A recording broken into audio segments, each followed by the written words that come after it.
Going live in 30 seconds.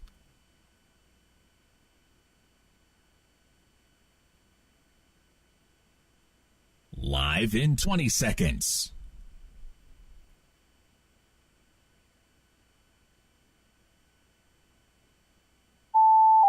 Live in 10 seconds. 5, 4, 3, 2, 1.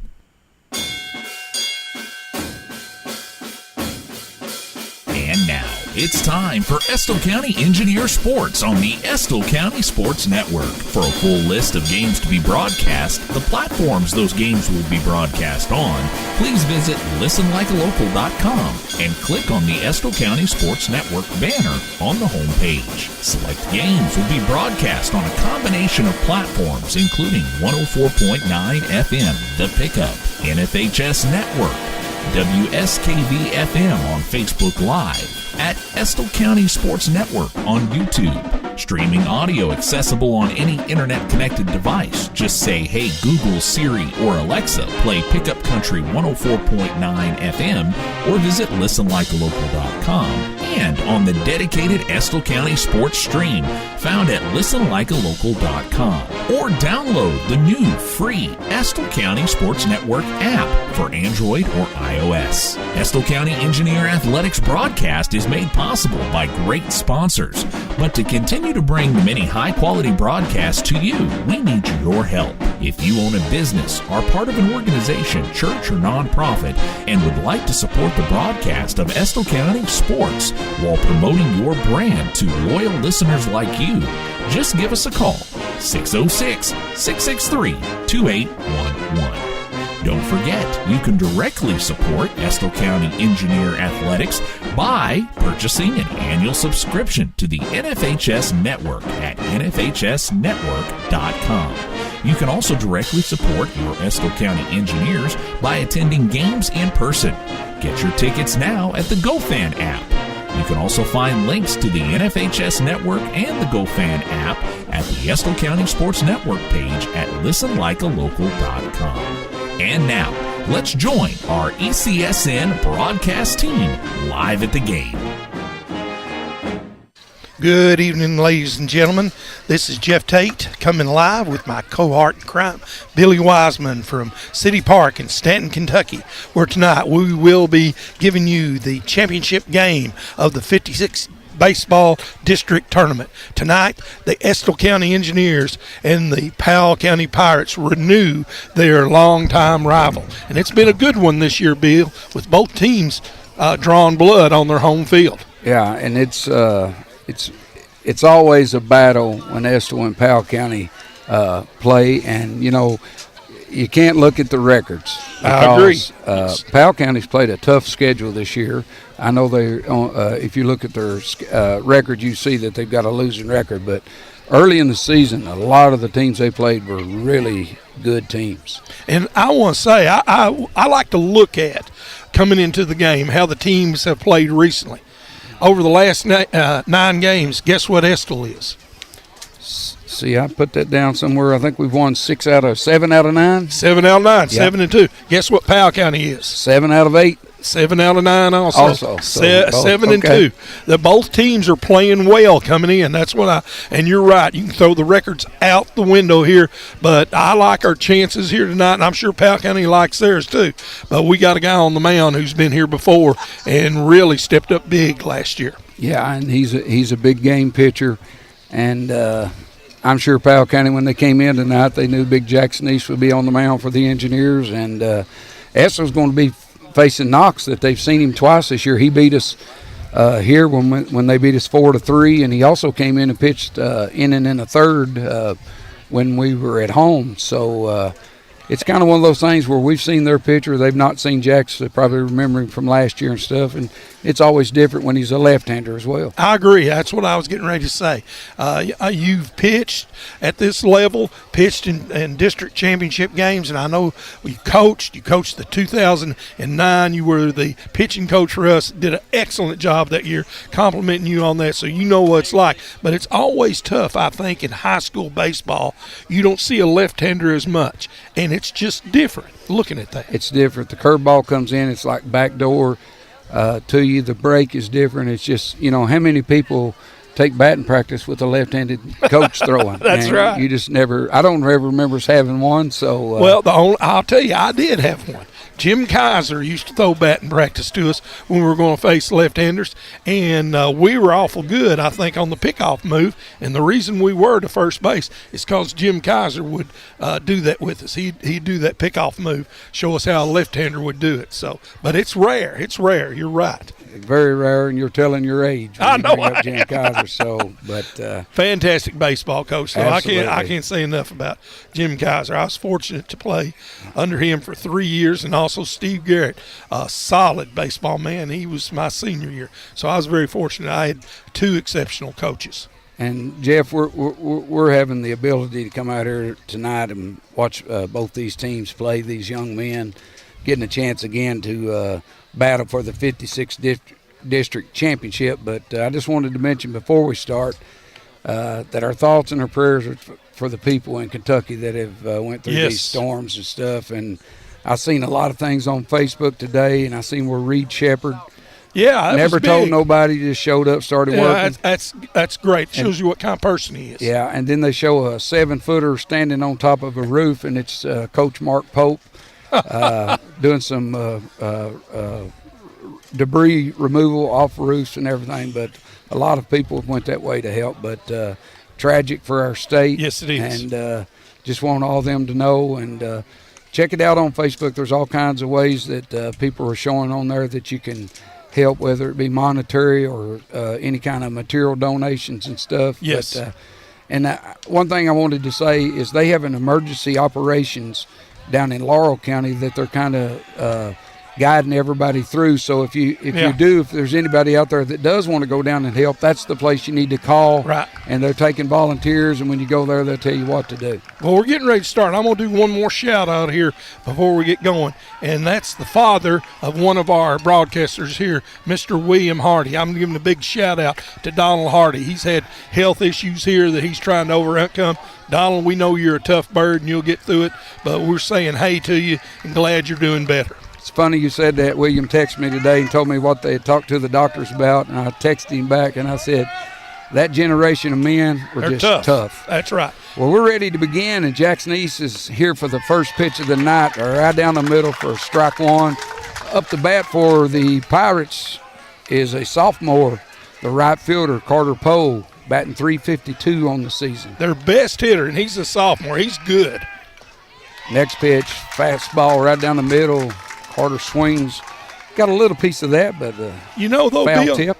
You like players like Jack Sneese in these type of games because he's, like you said, he's a big-time player, in my opinion, and I just there's no one else I would have want on the mound tonight.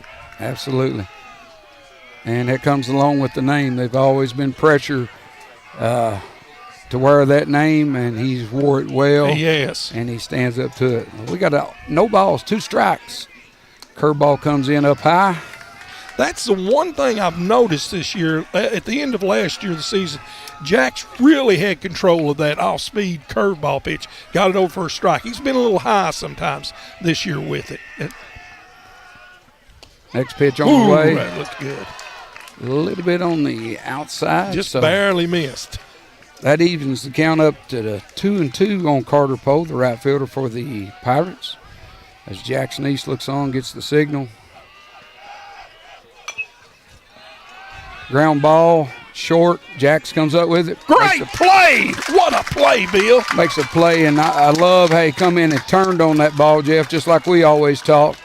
Got his shoulder squared up right there because he knew he had to get rid of it quick. Great play by Jackson East. And you got to compliment him, his hand-eye coordination. He grabbed that ball barehanded and, like you said, wheeled and threw in the same motion. Great play by Jackson East to get the first out. And the best batter, in my opinion, probably the best player for the Pirates, Carter Poe. Levi Wells, the shortstop now batting for the Pirates, batting .219 on the season. First pitch right down the middle. And we talked about this the other night, how important it is in games like this. You know, like I said, you were the pitching coach. Get ahead in the count where you can dictate they hit your pitch. Absolutely, and that's key to any pitcher. Next pitch comes a little bit off speed right there, out in the dirt. evens the count, 1 ball, 1 strike. For those who probably remember the ride we had last year, Jacks came in here in the district. They lost 3 times to the Pirates. The Pirates were the number 2 team in the region and beat them 8-2 in the championship. Next pitch comes in just a little bit high, makes the count 2 balls and 1 strike to Levi Wells. Shortstop for the Pirates. Again, if you're just tuning in, Jackson East on the mound for the Engineers tonight. Good pitch. Comes in on the inside corner for strike 2. Evens up the count, 2 balls, 2 strikes, and we'll go over the lineups, Jeff, yes, maybe before we come back for the half inning to let everybody know situations and the places everybody's playing. Next pitch comes in, a fastball just a little bit high. Full count. You got Wells is a good player. He's not hitting probably what he should be this year, but he's a senior and he's played all 4 years over here, Bill. So he's a solid player. Payoff pitch on the way. Great pitch. Swings and misses for out number 2. And another thing here, Bill, I think many people listen to it, and we're so proud of our girls softball. They got another 56th district championship. I think they won 12 or 13-0. Really impressive performance. And also they had Miss Bella Rice was the MVP for the district. Yeah. Hard hit ball down good the job. Make a play by Cooper Powell over to first base.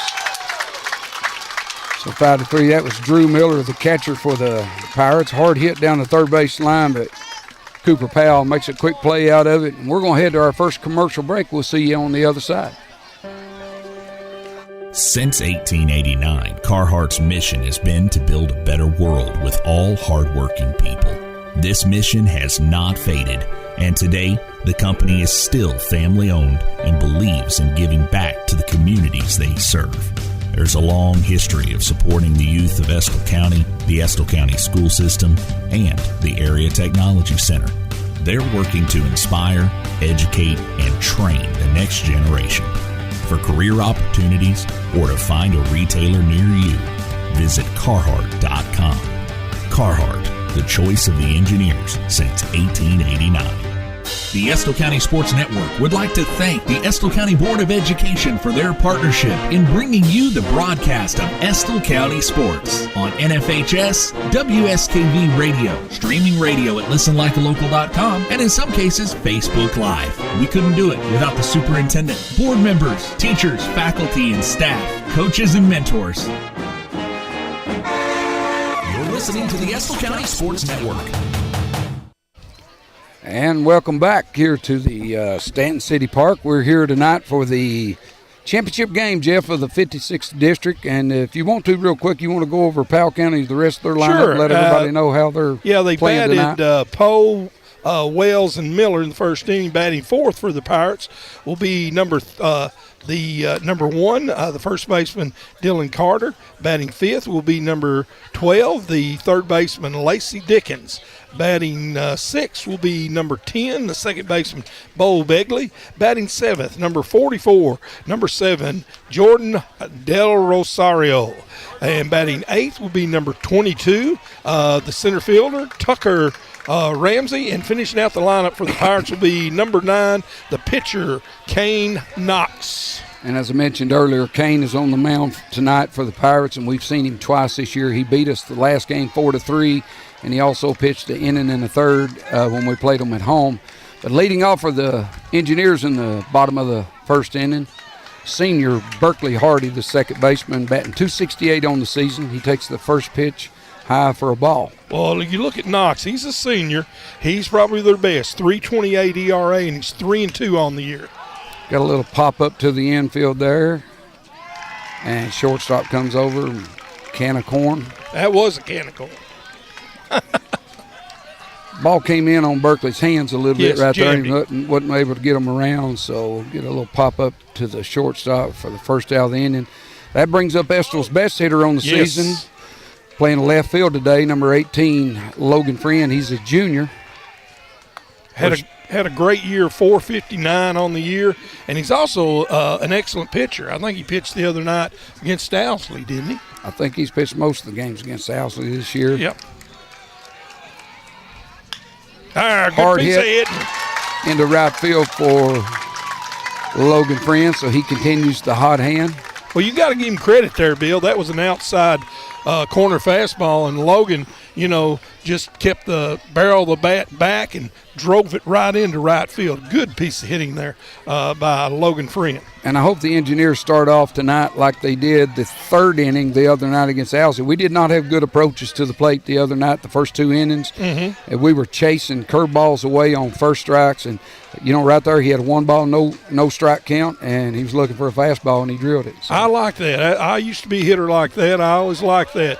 Being aggressive on a fastball that's right in the zone. Hayden Worry batting for the Engineers now, the senior, playing right field for the Engineers, batting .429 on the season, fouls the first pitch off over the first base line, out of play. Again, we've got Logan Friend on first base for the Engineers. Hayden leads the team in hits with 36, and he also is second in RBIs, Bill, with 21 on the year. That pitch on the way right down the middle. Good pitch. That's one of those when you're a number 3 hitter, Jeff, and you foul the first fastball off, you're thinking curveball. That's what I was going to say. I thought the same thing, Bill. You read my mind. No balls, 2 strikes on Hayden Worry, number 3 hitter for the Engineers. Ball popped up. First baseman seems to be calling it, and another can of corn. Yeah, that was 2 infield pop-ups here for the Engineers here in the first inning. So 2 outs, and we'll see. Here's the guy that leads the Engineers in RBIs with 22 this year and just has had a fantastic year, Bill Cooper Powell. Yeah, Cooper's playing third base tonight for the Engineers. He's just a sophomore, Jeff. We got him back for a couple more years. Super player. Batting .376 on the season. Twice this pitcher's got it in on her hands, Jeff, that we popped it up. Yep. A little bit of an off-speed pitch there. Comes in up high. Didn't quite snap it off, did he, Bill? Didn't. No. Coach Crow playing it kind of casual right now, Jeff, not trying to be too aggressive too early right here. Well, he might still here with 2 outs. I don't know. Fastball down the middle, swung and missed. Evens the count to 1 ball, 1 strike. Even though he missed that pitch, I like that by Cooper Powell. He saw a fastball and he was aggressive, just missed it by a little bit. That's what we talked about, having that good approach to the plate. He's behind in the count. You're looking for a fastball. Come out of your shoes, as we used to say when you swing at that one. Curveball, and pops another it up. pop-up. Shortstop looks like he's giving chase. And another can of corn. That's 3 for this inning. So we pop up, Jeff, 3 times this inning. And Engineers just not catching up with that off-speed pitch yet. But so we're now at the end of 1 complete inning, and we've got no score, Jeff. The Pirates and the Engineers all knotted up as we head into the second inning. Are you ready? Are you ready for a disaster? What will you do? How will you contact your family? Do you have fresh water or food stored? Estill County EMAC SEP wants you to answer yes to all these questions. Take time to make a family plan and a disaster kit today. Visit EstillCountyEMA.com to get started. Prepare today for a safer tomorrow. My name is Angela Drake. When you're looking for a financial advisor, what comes to mind? Trustworthiness, accessibility, up-to-date knowledge. Having lived in this area all my life, I understand what's important to you and your family. Things like trust, reputation, and knowledge are essential, and so is your budget. Finding the right balance is important, especially where your financial future is concerned. I'd love the opportunity to put my experience to work for you and earn your business. That's your financial advisor, Angela Drake. Stop by her new location in the newly remodeled plaza next to Meads Do-It Center on River Drive in Irvin, or call 606-723-0055. Securities offered through LPL Financial, member FINRA SIPC.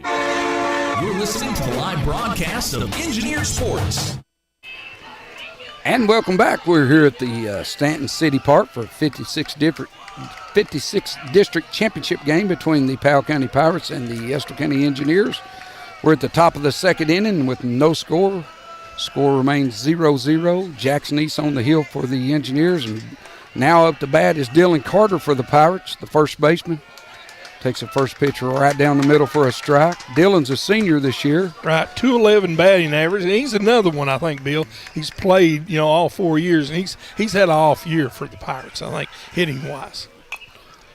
Back here at us, Bill. Catch it. Another foul ball or another fastball fouled off, and I think Dylan was hurt in football this year, wasn't he? Was he? I think don't so know. because I think he missed basketball this year for the Pirates. Well, that might have something to do with it because I remember last year he was a real good hitter for him, really solid.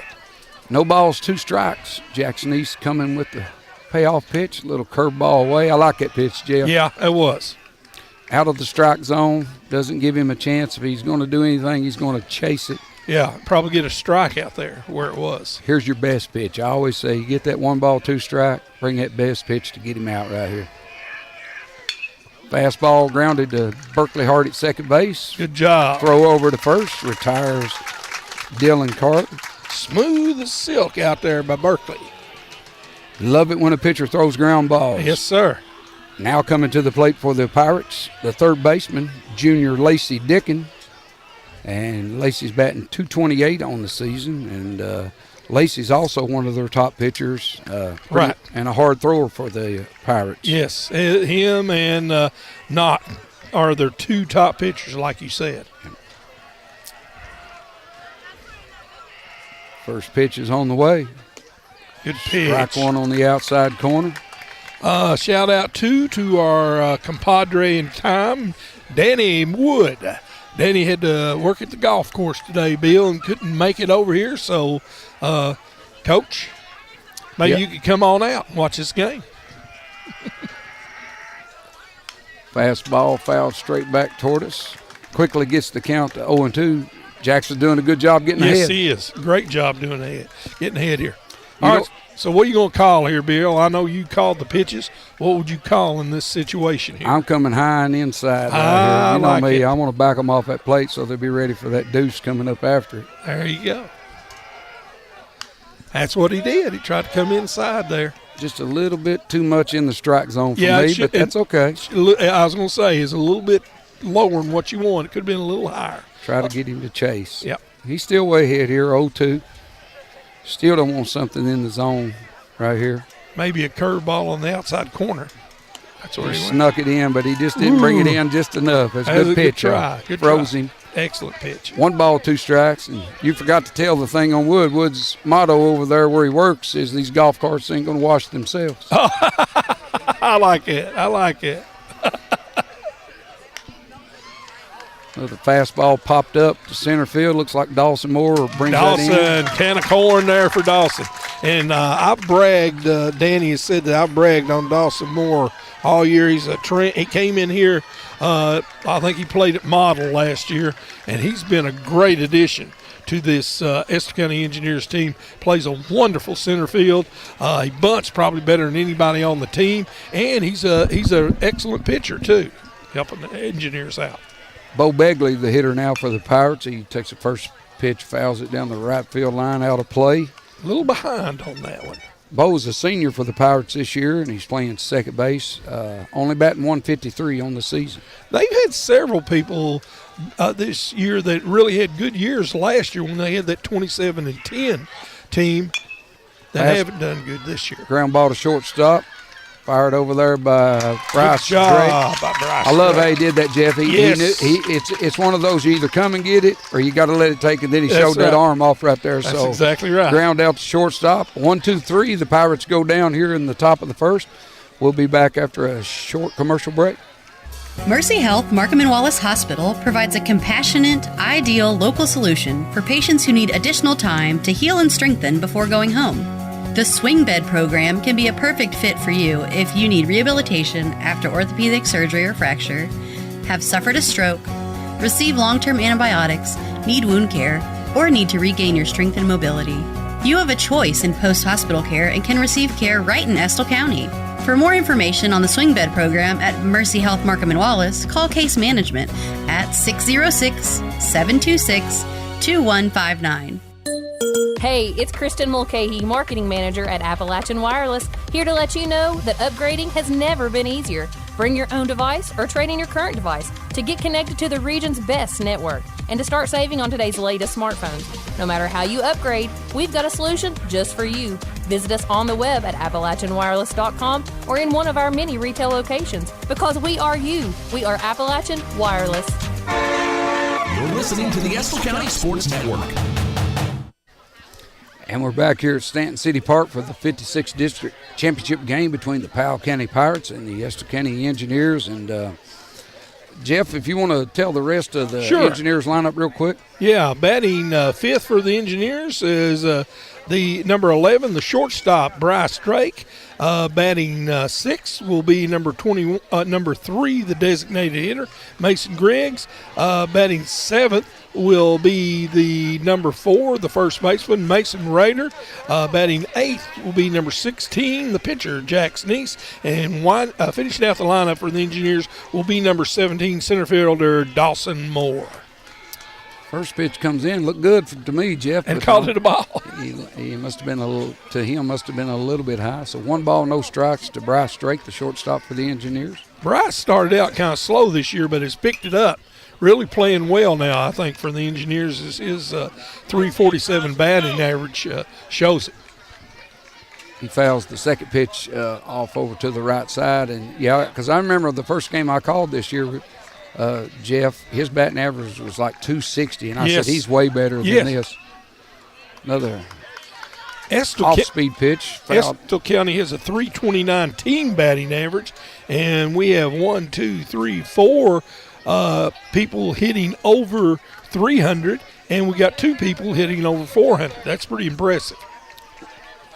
Curveball comes in. It's popped up behind second base.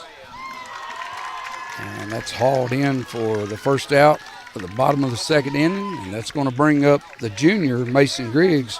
Mason doing a lot of the catching this year for the Engineers, but here lately he's been doing a lot of designated hitting with Wyatt Waddle behind the plate. And Mason's batting .324 on the season. Solid there for the junior. And I think he's an excellent catcher. I just wonder if he's got some kind of nagging injury, hamstring or something else that's causing him to do that. First pitch taken right down the middle, strike 1. Yeah, Jeff, I think the Achilles heel for the Engineers, as you've seen, if you've done a lot more games than me, but I've seen some of the games, is the timely hits. Yeah, we talked about that. You're exactly right. We've left way too many people on base as Mason chases one in the dirt for strike 2. So quickly he's behind in the count. No balls, 2 strikes. Carter Knox following knees here, both getting ahead. Yeah, both of them are looking good. They're both seniors. They are both experienced, and they're showing that tonight so far. Been there and done that. Tries to sneak one outside, and Mason doesn't give chase. And, again, I tell you, I love it when it's an 0-2 count and these pitchers do not throw it in the strike zone. Yeah, I agree. They've been taught well. Mike talks, my brother. Curveball in the dirt, scooped up by the catcher, throw down to first base for out number 2, a strikeout for Mason Griggs in the inning. That brings up a sophomore, Mason Rader, the first baseman for the Engineers, batting .321 on the season. Super softs. They got 3 or 4 of them that's really good. So this is a good nucleus here for the Engineers in years to come. What I was going to say, Mike always talked about Frank Spencer and what a solid hard hit. Woo. Right at the right fielder. Oh, man. Just had to move over a few steps to haul that one in, Jeff. And quickly again, the Engineers go 1, 2, 3. So after 2 complete innings, we're still knotted up 0-0. We want to thank everybody for tuning in tonight. I think you can catch us on WSKV. You can catch us on Facebook Live, YouTube, all the streaming. If you got the app, you can find it on there. Stanton and see what community banking is all about, or visit us online at cg.bank. Citizens Guarantee Bank, member FDIC, an equal housing lender. Qualifications and rules may apply. See institution for details. Man, I love my place. My home is my castle. I want to fix it up, but I don't want to hassle. But now I need advice and the tools to get through it.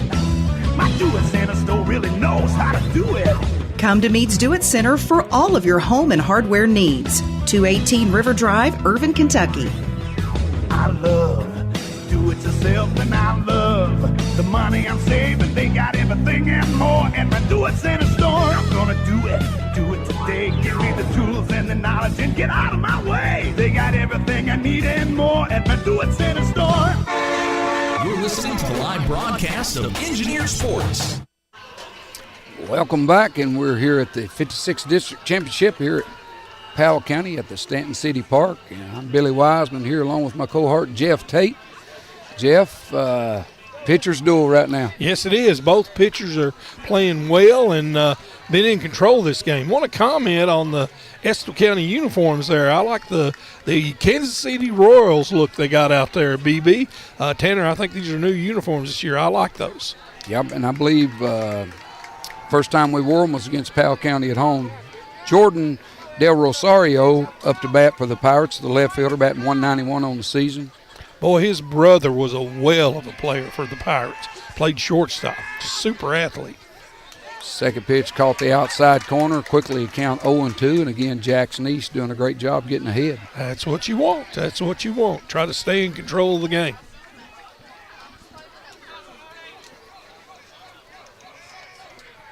There, had him chase it, but he got a piece of it. And that pitch was also out of the strike zone. Out of the strike zone, I love that. That's just the pitching coach in me. I know. You know, I always told them sometimes I wish I'd have never played sports so I could just come watch a game and go, you know, that was a great game. But when you was a coach, you're thinking, well, we ought to do this. We ought to do that. No balls, 2 strikes, pitch on the way. Fastball fouled straight back. And I'll tell you what, Jeff, you wasn't here the other night, but me and Danny about got blowed away. That's what I heard. I heard you all commenting on that as you at the end of the game there. Yeah. Ethan's going to have to do a little replacing of the tarps overhead here. You know, the canopy I think seen better days. He's going to have to get the duct tape out. As Jax comes in with pitch and strikes him out. 1 out in the inning. That's going to bring up Tucker Ramsey, the center fielder for the Pirates. He's a junior this year, batting 200 on the season. Got a little Hank Jr. going in the background. There you go. Yeah. You know if it's at Estill County, because if they see me there, we'd have a little Michael Jackson going. The boys always love to aggravate me with that. Ryan Powell controls the music. Yeah. I always give him that little wink, and the next song usually is Michael. Michael there you go. Again, Tucker Ramsey, center fielder for the Pirates, up to bat. First pitch just a little bit low. I talked to Jax the last time he pitched. He had a little trouble with his curveball, and I asked him, I said, what's wrong? He said, I worked too hard that day. I was dead. Oh, don't do that on the He day said, I didn't pitch. do that today. Ground ball to second base, scooped up by Berkeley Hardy, thrown on over to Mason Rader for the second out of the inning. Smooth play there by Berkeley. Looks like the senior that he is, and making the play with good fundamentals. I love it, too, because Jax, and I really love Logan Friend when he pitches for the Engineers. They get on the mound, they pitch, and people don't realize how much that keeps your defense in the ball game. Working quick. One of my heroes growing up was Bob Gibson, and he did that.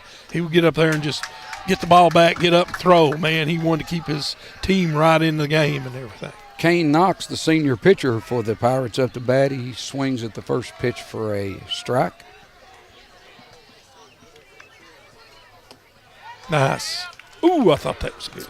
Just a little bit outside. Might have been just a little bit outside. Yep. Brings the count even to 1 ball, 1 strike. Kane Knox batting 170 on the season for the Pirates.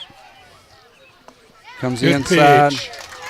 That's good location, too. Yes, you know, it is. we don't say that enough, but we talk about pitchers changing speed all the time to keep batters off balance, but also going inside and outside. He was outside last pitch. He come inside. It's hard to catch up. That's right.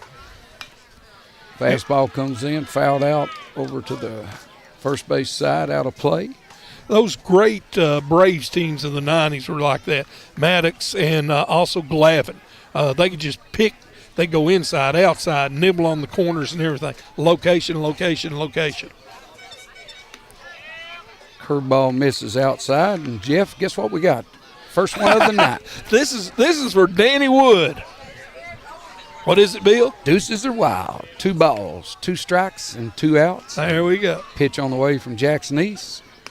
Fastball misses just a little bit outside. It was a little bit outside. Brings the count to full. Good at bat for Kane Knox right here, making Jax work for it. Engineer fans wanted that one, but that was a good call. Payoff pitch. It's outside. Moves a little bit outside.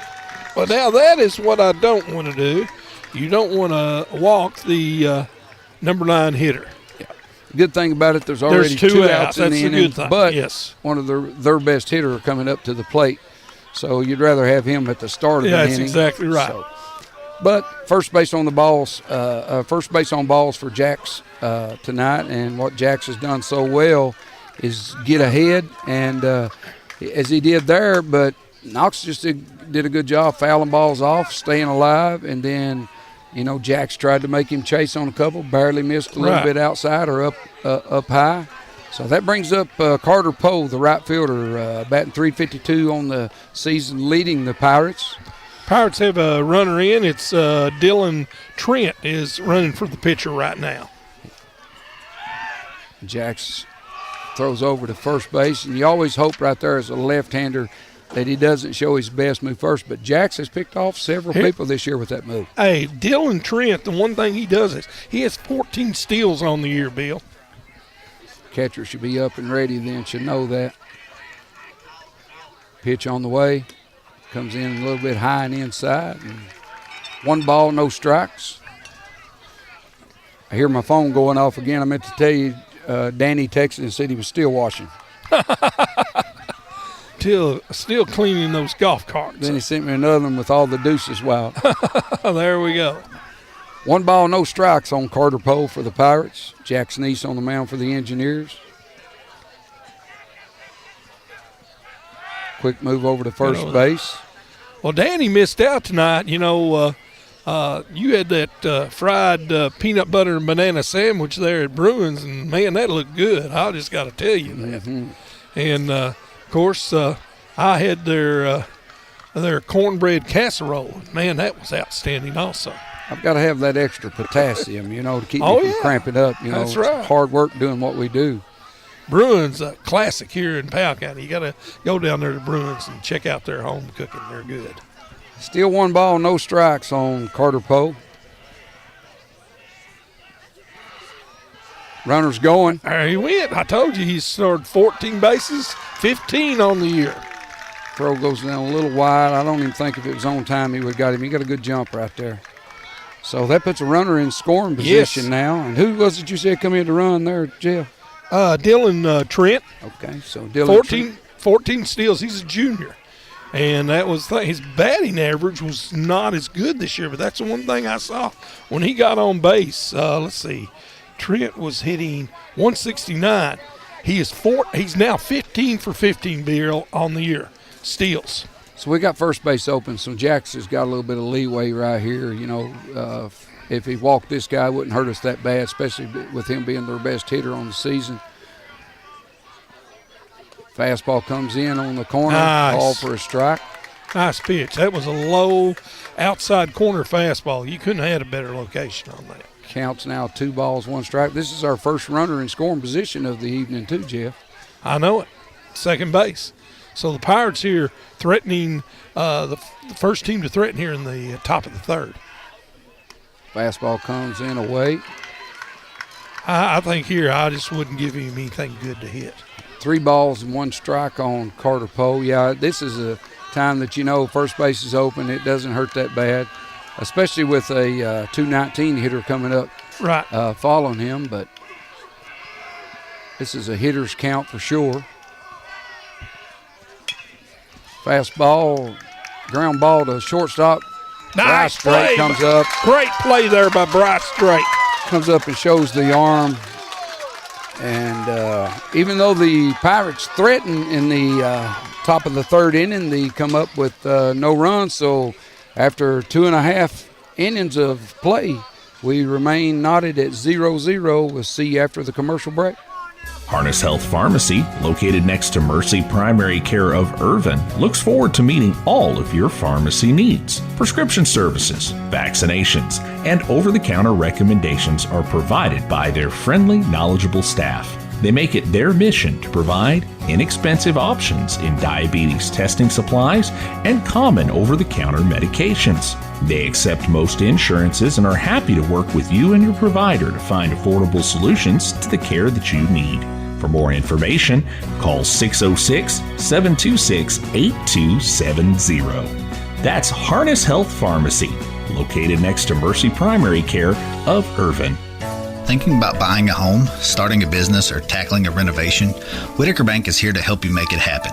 This is David Johnson, and I'm the senior commercial lender at Whitaker Bank in Stanton. We understand that every financial decision is personal. That's why we offer expert guidance tailored to your needs. Let's find the right solution for you. Call me today at 606-663-2283, and let's take the next step together. Whitaker Bank, Uniquely Kentucky, member FDIC, and equal housing lender. You're listening to the Estill County Sports Network. And welcome back to Stanton City Park, home of the Powell County Pirates, and we're here for the 56th District Championship game between the Pirates and the Engineers of Estill County. Jeff, you mentioned the blue uniforms. The blue uniforms were a result of, it was one of the dreams of Blake Crow to have the blue uniforms like we did when his dad played and when I played as the old Kansas City. Jody Orr started that. I remember that. He did that. First pitch comes into Jackson East a little bit low. Jack's now up for the Engineers, batting 167 on the season. I want to give a shout-out to this young man. He's been a well of an athlete for Estill County sports, football, baseball. Look at this. Look at here. One Look right at this. here. Look at this. He'll be back over the right fielder's head. Jack looks like he's going for two. Ball comes in behind him, so we got a stand-up double. I brag on the young man on what an athlete he has been for Estill County sports. Football, baseball, basketball. He's got letters in all three sports, and he's been one of the finest athletes, I think, here in Estill County, and carrying on a tradition. You know, his grandfather was the football coach for years and years at Estill County High School. Mine and your coach, Hoover Neese, and Ander was just not only a football player, people don't realize he was just an outstanding baseball player too, Bill. Absolutely, and his dad holds a special place in my heart, as well as his grandpa. His dad and I had a special relationship. I coached him in football and baseball, and I'm going to take a little credit. I told Jax, I said, stay in that box tonight. Quit trying to run after, he wants to run before he hits it. Yeah. I said, stand there and then count to one, then take off. And he might have took my advice because he stayed in the box and ripped that. He ripped that one. That was a shot out to right field. Garrett Holloway comes in to run for him. So the Engineers threatening here in the bottom of the third inning with their first runner in scoring position. That brings up Dawson Moore. And Jeff, I don't want to say this too loud, but that third baseman is back, and he is an awesome bunter. He's a great bunter. And I wouldn't doubt we don't see one laid down right here. Yeah. There he goes. Moore he's squared up. Hit him, all right. Hit him. That's you will take that. Dawson, he didn't hit you on purpose. Get on down that first base line, okay? Yep. And as Danny Wood used to say, don't rub it. Don't rub it. Don't rub where you got hit. So we got a hit by pitch here on Dawson Moore, and I don't know what it is, Jeff. There's something about when batters square early and stuff, it just does something to pitchers' minds. Their psyche is you've just been off. there and done that on the mound. It makes it harder, doesn't it? Just throwing to the strike zone. I always like to throw that big roundhouse curve when they done that. That way they're facing at me. They ain't got much time to get out of it. I think they're going to get hit by it. But that brings up Berkeley Hardy for the Engineers back to the top of the lineup. And got to get a timely hit here. That's what we were talking about. See if Coach Crow tries to move these runners over. Fastball comes in a little bit on the outside. No, he calls that a ball, so it's a little bit further outside. Right. Here, I'm looking at the wrong line. I'm looking at the batter's box there instead of the plate. Listen, you got your best hitter up next. I'd like to see Berkeley put one down the first base line here and advance these runners over to second and third. Hard hit down the third base line, and looks like the Engineers going to score first tonight. Garrett Holloway coming all the way around. We're going into third, Jeff. Yes. Great base running by the Engineers. Yes. And we go into second base. Great job there. By Berkeley Hardy. Yeah, he's out there doing a little dance for his fellow teammates. Great hit there by Berkeley. Getting there the RBI that they need. We talked about timely hitting, Bill, and that's what we got right there. So much for money, and I don't know what I'm talking about. And that's the reason I'm sitting here. I'm sitting here thinking I'm sitting here thinking about bunt and move the runners over. That's the reason Coach Tanner Crow makes the big bucks. That's the reason why Tanner Crow is 17-10 on the year. Me and you are doing broadcasting now. I'm going to claim him, too, because he is my nephew. Yep. And his dad taught him well. Curveball comes in. Tag. To Logan Friend. We're going to probably have a tag up to third. Yes. And we're going all the way to third, too, Jeff. Great play by the engineer. Good job there. And, Jeff, that's one of the only times that you will tag up from second base on a deep fly when there's 0 or 1 out. Right. And any other time you'd be hanging off right there in case he dropped it to give you a chance to score. But we got a sacrifice fly. RBI. From Logan Friend right there. Brings in the second run of the inning for the Engineers. And it also moves Berkeley over to third base. Great job there. Great base running by the Engineers and Berkeley Harley, recognizing that it was deep enough. Curveball swung over top of by Hayden Worry, the number 3 hitter for the Engineers. And I know when we were coaching, we used to always say we were looking fastball. If it was a curveball on the first strike, don't even go after it. Just let it go. If it's called a strike, it's a strike. But this is where we're talking about these timely hits too, Jeff, is it's third base, it's 1 out. You got to get that run in. That's right. I don't care how you do it, you got to get that run in. As he swings off, he looked like he pulled off a little bit on that. Yeah, he did. One. I agree with you on that. Now here, hit this ball to the right side, get him in right here. We used to always say, spread your stance a little bit, choke up a little bit on the back, have a more compact swing, let it get deep, and like you said, take it to the right side. Just all we want here is just to put it in play. And there we go. Good job. Hard hit to the shortstop, takes a bad hop on him. Berkeley Hardy's going to come in and score for the Engineers. And, Jeff, I'm going to give that a base hit. I was going to say the same thing, Bill. I agree with you. An RBI. That was hit hard, and he had to make a good play on that. And I agree with you. I think we give the young man a hit on that. So in one of those game time situations that you're telling yourself, we get third base 1 out, we got to score. He quickly got behind in the count. But then no 0-2. But he choked it up just a little bit. Yes. And then just took a shorter, compact swing, but hit it hard. Hit it hard, right, and towards the hole between short and third there, and the shortstop couldn't come up with the play. Great job there by Hayden Woolry. Cooper Powell, now the hitter for the Engineers, playing third base tonight. First pitch taken for a strike on the outside corner. That was a nice pitch there by Knott. Engineers coming out aggressive this inning. I like that. I like to see that. Yeah. Especially on the base pass. Yeah, I always like being aggressive base runners. I do. I love that. Curveball taken in the dirt. Cooper not giving chase, so I had to quickly bring the count to 1 ball and 1 strike. And Cooper popped up to the shortstop the first inning, so we're hoping this time we're kind of timing that curveball a little bit better, Jeff. Right. He's tied for the lead, him and Hayden Woolry on the team with RBIs, 22 apiece. That's what I show. Both of them really had a good year at the plate. Pitch on the way. Throw down to first base. Call for a strike on the outside corner. Cooper finds himself behind in the count, 1 ball, 2 strikes. And Cooper, he can take it, Oppo. I've seen him do that this year. He's hit it in the alley there in right center, so he's capable of doing that. Just needs to relax right here and think about going that way with it. Keep him hands up. Curveball down in the dirt. Good eye. Hayden Worry. And I tell you what, Jeff, the other night, too, I was really impressed with Hayden Worry's base run, and I kind of got on to him early in the year. There was a couple times that he needed to take that extra base when they overthrow the cutoff, and he didn't. Right. And I try to teach these boys a little bit when they're out there. When I might be weed eating, I might stop the weed eater and teach them a lesson or two every now and then about baseball. Look at here. Hard hit over the shortstop's head. That's going to go in the gap all the way to the fence. Hayden Worry coming in. He's going to stand up on third base, and Cooper Powell's going to hold up at first base for the Engineers. That was smoke on the water, Bill. And the Engineers have come out hitting the ball hard this inning. And a lot of these, Jeff, have been with 2 strikes on them. I know. I've been impressed with the way they're swinging the bats right now with 2 strikes. Both the last 2 hitters, Woolry and Powell, both 0-2 counts and just ripped the ball, on that third strike pitch. He just ripped it.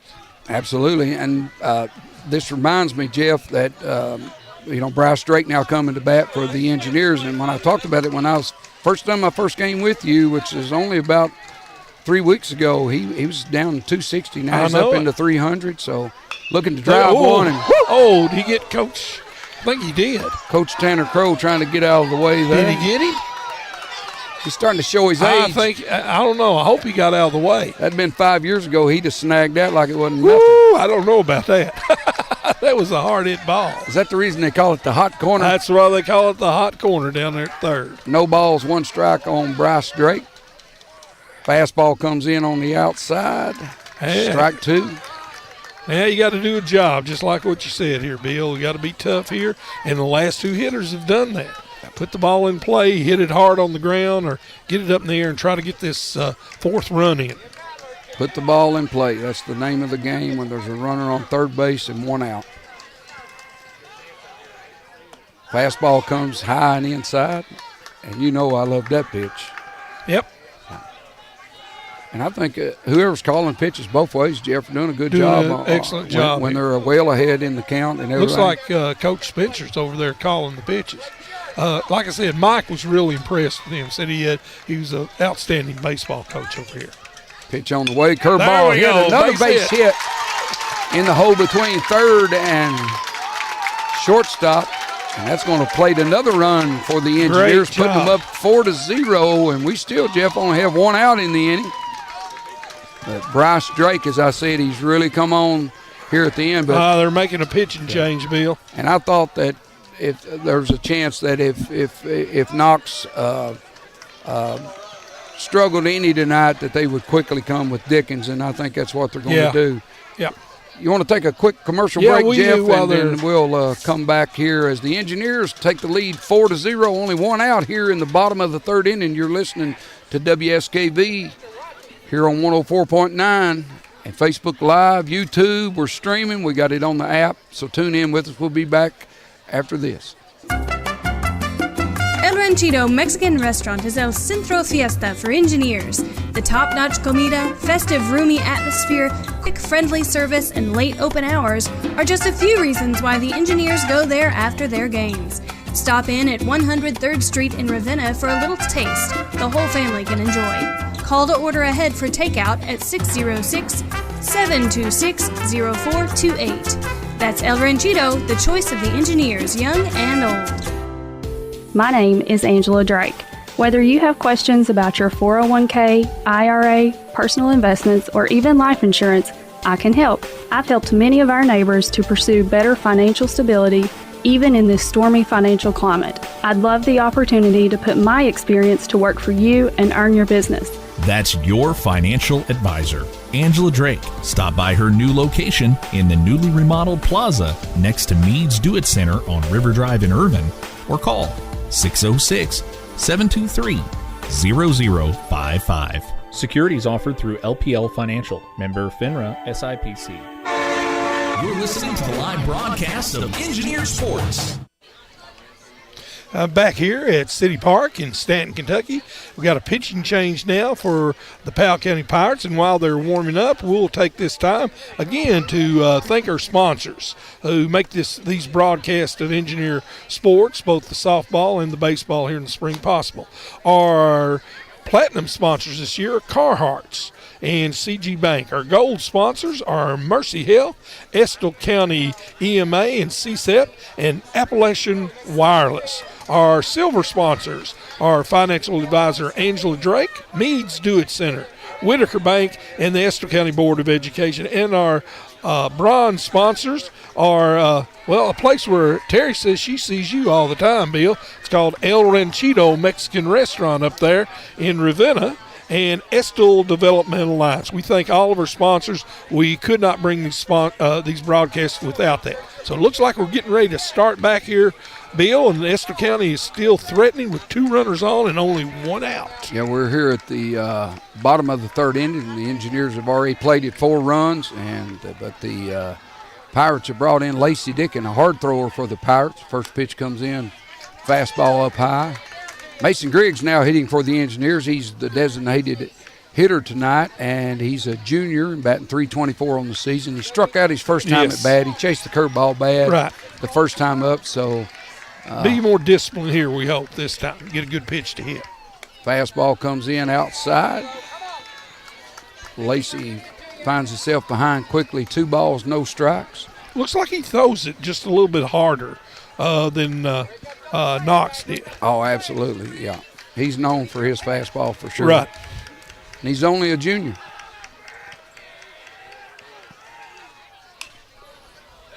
2-0 count. Looks like it's popped up, coming right back at me and you. Oh, don't hit us, please. It's a little bit to the left. But all right, good. I like that. 2 balls, no strikes. Mason looking for something to drive right there. Just barely missed that one. He just got under it just a hair.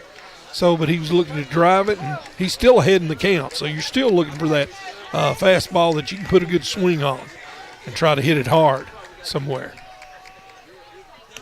Fastball comes in outside, makes the count 3 balls, 1 strike. And again, Mason finds himself in a hitter's count and looking for something to drive right here. Again, hit up in the gaps, we always said. Right center, left center, drive the ball, Bill. There it is. Drive right up the middle. Cooper Powell going to be held up at third base. Good call for the there. Engineers. Good call and there. A hard hit line drive up the middle for the Mason Griggs for the Engineers. I think, Jeff, that's our 6th hit of the inning. Yes, 1, 2, 3, 4, 5. You're exactly right.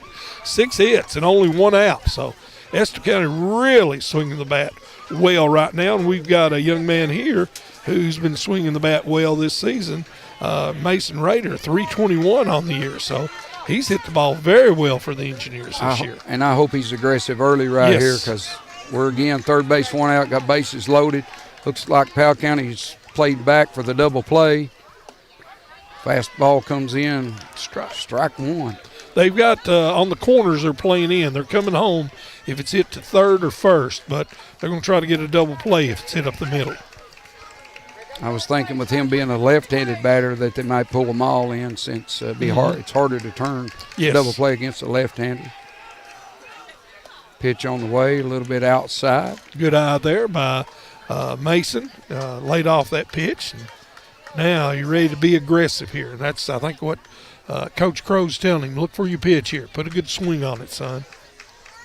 1 ball, 1 strike. And this is the part of the game, Jeff, I can't catch up with them, getting these signals from the coaches in numbers and then having to look at your wrist as Raider fouls one back off, and he's now behind in the count. 1 ball, 2 strikes. Well, we come from old school where you had the signals, you had the indicator, whatever that would be, and then certain parts of your body where you hit would signify what you were going to do, hit and run, steal, run and hit, whatever. Curveball comes in and pulls right there as they go to third base to try to pick off Cooper. Umpire calls him safe, but curveball comes in and gets Raiders. He goes down swinging for the Engineers for out number 2 in the inning, and that's going to bring up big Jack's niece right here. And I hope Jack's, remember what I said, Jack, stay in the box. Yeah, stay in there. Keep the head down on the ball too. Don't see it, hit it, and then run. Don't pull that head out. Also, stay right down on it. Barrel hitting the ball, so stay right down with it. So Jackson East, the pitcher for the Engineers, comes up with an opportune time to help himself right here, and he drives one down the third base. First base line is going to be a little bit foul, but I like it. He stayed in the box. Yeah, curveball. Let's see if Jack's like you said, he scored the first run of the game. There was a runner. Holloway was running for him, but he had the double.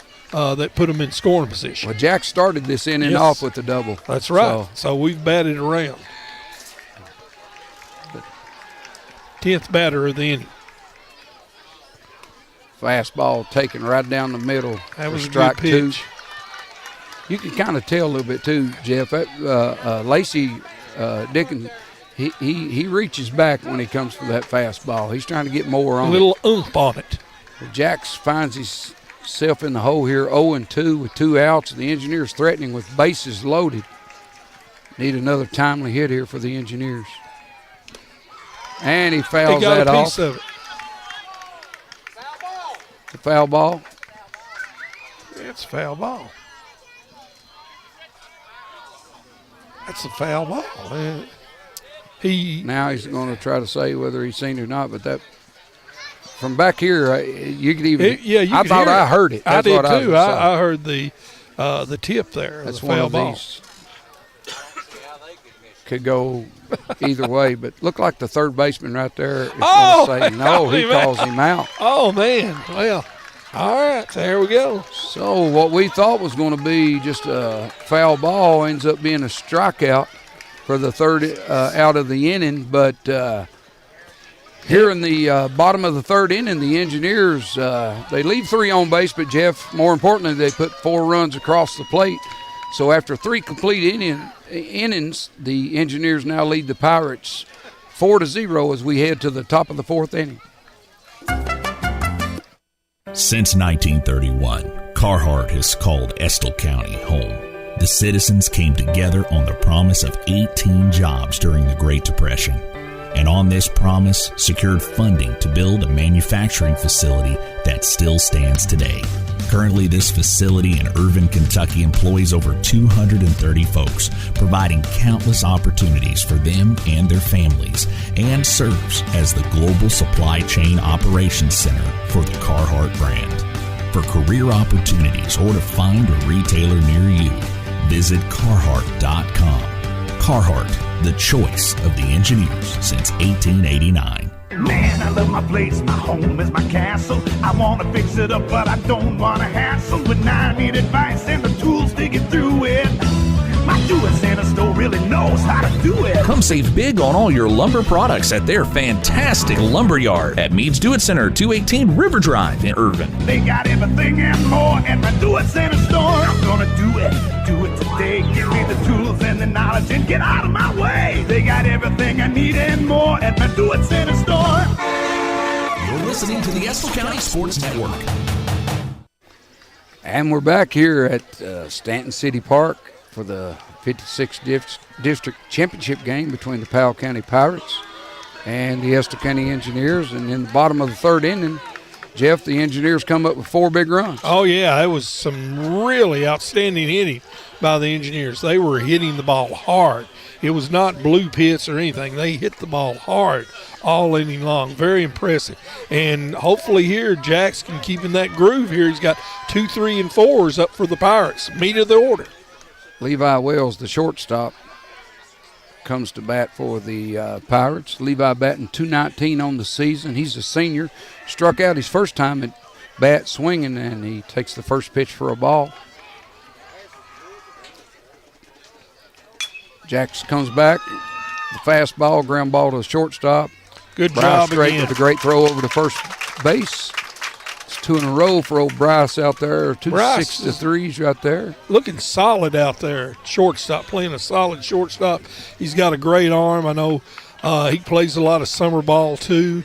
But like you said, he's had a good year, really came back after a slow start at the plate. But he's solid out there on short.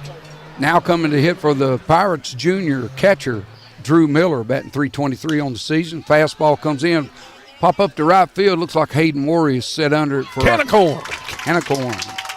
Quickly 2 outs in the inning for the Pirates. And as you was talking about Bryce earlier, I've been on him hard about playing these other sports. And his true passion, I know, is for baseball. It is baseball. So in the World Series last year in college, I asked him, I said, did you listen to Tennessee's coach? And he said, no, what are you talking about? I said, when he goes and recruits, his number 1 priority when he recruits a baseball player is an athlete that plays every sport. And Bill, at these smaller schools like Estill and Powell, you've got to have your best athletes playing multiple sports. I'm going to stay on him. It looks like we got a line down the third base line. It's going to be foul. Just barely. That was a senior Dylan Carter, good first lick baseman. there by Carter, right down the line. I thought it might be. That would have been a double for sure if it had hit the chalk. But that's the thing about it. Me and you were like that. We played multiple sports, and you got to have, like I said, your best athletes have got to do that, play multiple sports. They don't always have to play 3, but they do need to play at least 2, I think. 0-1 the count on Carter. Curveball comes in Nice. and swings and miss. I think Dylan's father, if I'm right, I think Dylan was hurt in football this year, but Dylan's father, Frank, and I worked together for years at UPS over in Lexington. I got to talk to him a little bit there before the game, and we go back a long way. But well, he's a real good athlete. He's much better than that 211 batting average. Like I said, I remember him last year. He had a lot better average. Curveball comes in just a little bit outside. We got the second one of the night. We got Deuces Wild, Deuces Jeff. 2 Wild balls, again, 2 strikes, 2 outs. Coach Wood said he was looking forward to that. Deuces Wild. Oh, fastball comes in. Jack's kind of outside in the dirt. Looked like he slipped a little bit on the mound there, Bill, when he was coming forward. It didn't look like his normal. No, it did not. Wind up and finish right there. That brings the count to full with 2 outs here in the top of the 4th inning, with the Engineers leading 4-0. Fastball comes in and a little bit low for a base on balls, and that's the second base on balls that second base runner too for the Pirates on the night. Jacks has give up tonight.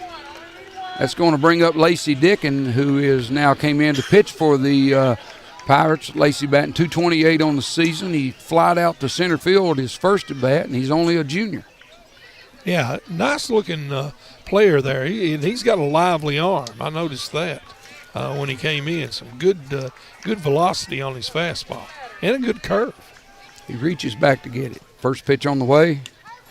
Tails away just a little bit for a ball. Jax needs to regroup here and just settle down, take a deep breath. Go back to your fundamentals here. And don't be afraid to challenge them. You got a 4-run lead. That's exactly right. Got a great defense behind you. Make them hit it. That's what you got to do here. 1 ball, no strikes to Lacey Dickin.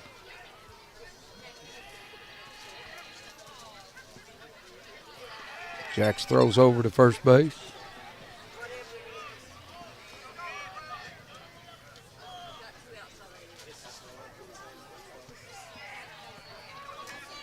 We'll remind everyone the girls' region this year will be held at Estill County, Bill, so people can come out and watch that too.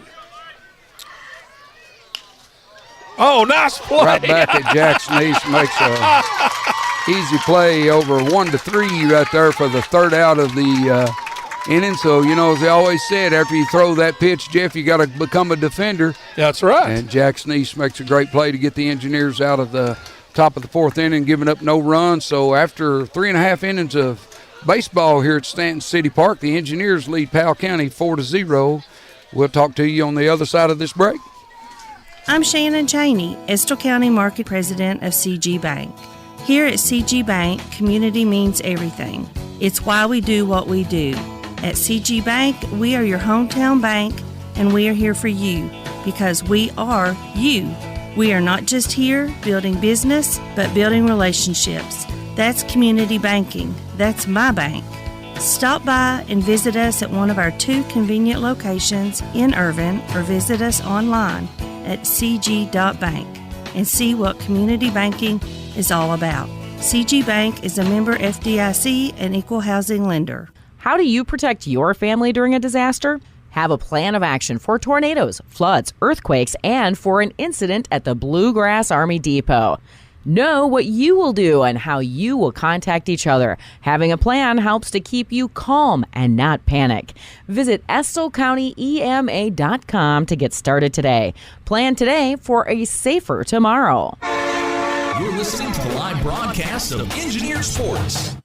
Here we are back again at City Park in Stanton, Kentucky. 56th District Championship game. And, Bill, we're hoping that the Engineers can put together another inning like they did last inning. 4 runs on 6 hits, and really very impressive and looks good. So got a 4-run lead, and you're never satisfied with that. You always want to try to get more, and let's see if the Engineers can do that this inning. I think it all comes down, Jeff, having the good approaches to the plate when they come up there. You got a hard thrower right here, so you got to be ready for the fastball at all times. Correct. But you got to have that mindset that when you come up, you're not going to chase that first pitch curveball away and stuff to get yourself behind. But, again, the bat's got to be quick here as Lacey Dickens throws hard for the Pirates. And leading off, the number 9 hitter for the Engineers, Dawson Moore, playing center field, batting .286 on the season. First pitch comes in way outside for ball 1. Solid year there. Anytime you hit around 300, I think that's a good year. And I think, like I said, I think Dawson's been an excellent addition to the Engineers this year. Second pitch catches the outside corner to even up the count. 1 ball, 1 strike. I'll tell you a little story later about batting 300. It's one of the best salesman speeches I've ever heard in my life was batting 300.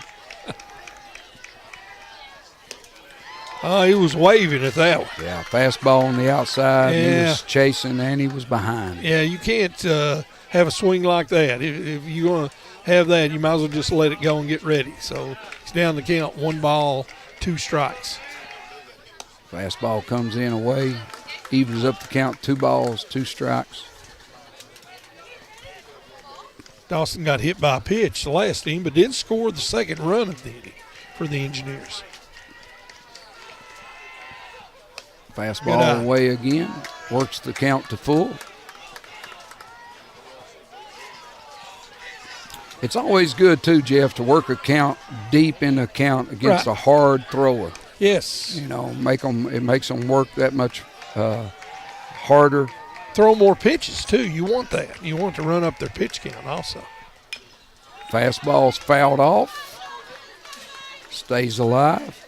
Dawson Moore again, the junior for the Engineers, playing center field and does a well of a job they had Brewer out there last year, and I didn't think they could get anybody as good as him, but I'm telling you, Moore runs just like Brewer. They cover so much ground out there. Full count, payoff pitch on the way. Good eye, good at bat. Good at bat, Bill. Nothing you'd like to see better than your leadoff hitter, which is your number 9 hitter come up. Number 9 hitter, getting on base. Work the count to full, and then payoff pitch, takes one high to put him on first base. But Coach Crow giving the number signs, and that's what I was talking about earlier, man. I just can't get used to it. I love the old stuff, man. Touch everything. Down, touching everything. And you know me, I was good at stealing them. Yeah. And now they do it, I can't steal them. You know? Now they call these numbers out, and I have no idea what they're talking about. No idea what the numbers are. And I don't even think they say the same number twice. It's probably got something to do with how many outs and all that. They're going to bunt. Lays down the bunt. Here, Berkeley Hardy. Throw Good over job to first base Berkeley. by Dickens. That's doing a job right there. Sacrifice bunt. Absolutely, because you can tell Coach Crow right here is looking for insurance runs. Yes, you want to try to get as many runs as you can, you know. That's what you want to do. Never be satisfied. It's the district championship. It's so important, too, in seeding, you know, being a district winner and getting a runner-up. It's just you get a better draw usually in the first round of the region, but it still can be tough, but it still is a better draw. Right, and it's also a good timing because your best hitter on the season coming up for the Engineers with the runner in scoring position. That's right. And pretty good speed on second base to go with that. Excellent speed on second. Logan Friend, the hitter for the Engineers, takes one inside, but I think I don't think he meant to swing at that. Yeah. I think that was more of a protective swing to try to keep it from hitting him, but to strike. No avail, and he ends up getting a strike on him, so he falls behind. No balls, 1 strike. Fastball comes in up high. And that's one of those times right there, Jeff, that Dickens just overthrows. Yeah. You can tell it. I love how he reaches back when it's crucial time. Reaches back to try to get a little bit more. A little extra oomph on it. Yeah. 1 ball, 1 strike to Logan Friend, the leading hitter for the Engineers on the season. Logan playing left field tonight. Fastball comes inside as Dickens dropped down a little bit right there, Yeah, Jeff. I went more 3/4 to more sidearm. He's got a hitter's count here, 2 balls, 1 strike, looking for a pitch here he can really take a rip at. Logan's done most of the pitching this year when the Engineers played Powell County. Right. Both games. Fastball right down the middle. That was good pitch. And that's the one you were talking about, Jeff. I don't It's one of them that Logan wishes he had back. Yeah, you want that. That's the one you want to rip at. Just take a solid swing at 2-2 here. We'll see what he does, Bill. Engineers threatening. Runner on second base, Dawson Moore. Fastball comes in on the outside corner, and he takes. Well, you got to, in that situation, you know as well, we used to always preach, if it's close, even if you think, if it's close, you got to be swinging. Try to foul it off or put it in play to the right side, one of the two. I think that's also one of those when Dale used to say when I coached girls softball, he fooled you, Raylan. She fooled you. And I think that Logan was looking for a curveball. They're looking for a curveball through the fastball right by him. That's why I always say it. If you're a pitcher, think like the hitter. So we got 2 outs now. Hayden Worry, number 3 hitter up, playing right field for the Engineers today with another chance right here to play the run for the Engineers with a base hit. Hayden is 1 for 2 on the evening. He popped up to the first baseman the first bat and had a base hit. And an RBI. And scored a run, too. Scored the 4th run. Fastball comes inside. Evens up the count. 1 ball, 1 strike. Again, we're in the bottom of the 4th inning with the Engineers of Estill County taking on the Pirates of Powell County. Engineers leading 4-0. They're threatening again here in the bottom of the 4th with the runner on second. But we got 2 outs.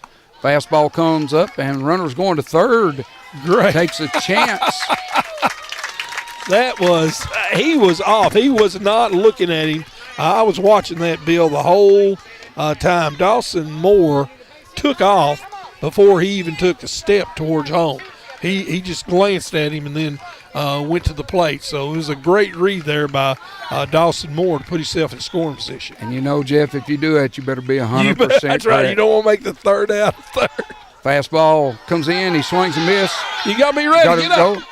Throw going to first base. It gets away from him. The Engineers are going to score a run as Hayden Morey goes to second. He's looking over to Coach Crow, but he's going to hold him up at second base. And Jeff, we got away with one right there because Hayden did not take off after he swung right there. And catcher slid and made it and tried to make the throw to first base from his knees, and it short hopped Carter over at first base, and he didn't come up with it. So you've got to be ready on that if the ball gets away. That's why you always got to be looking, like you said, even if you do strike out.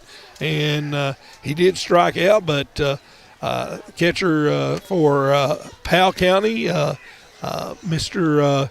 Drew Miller, he couldn't come up with him. It went over towards the Powell County dugout. Like you said, he had to throw from his knees and could not get it down there. It short hop, went into right field, and we scored our 5th run. As a manufactured run, that's a good run to get one like that. One of my summer league coaches, Billy Wells, always taught us, when a team makes a mistake, you make them pay for it.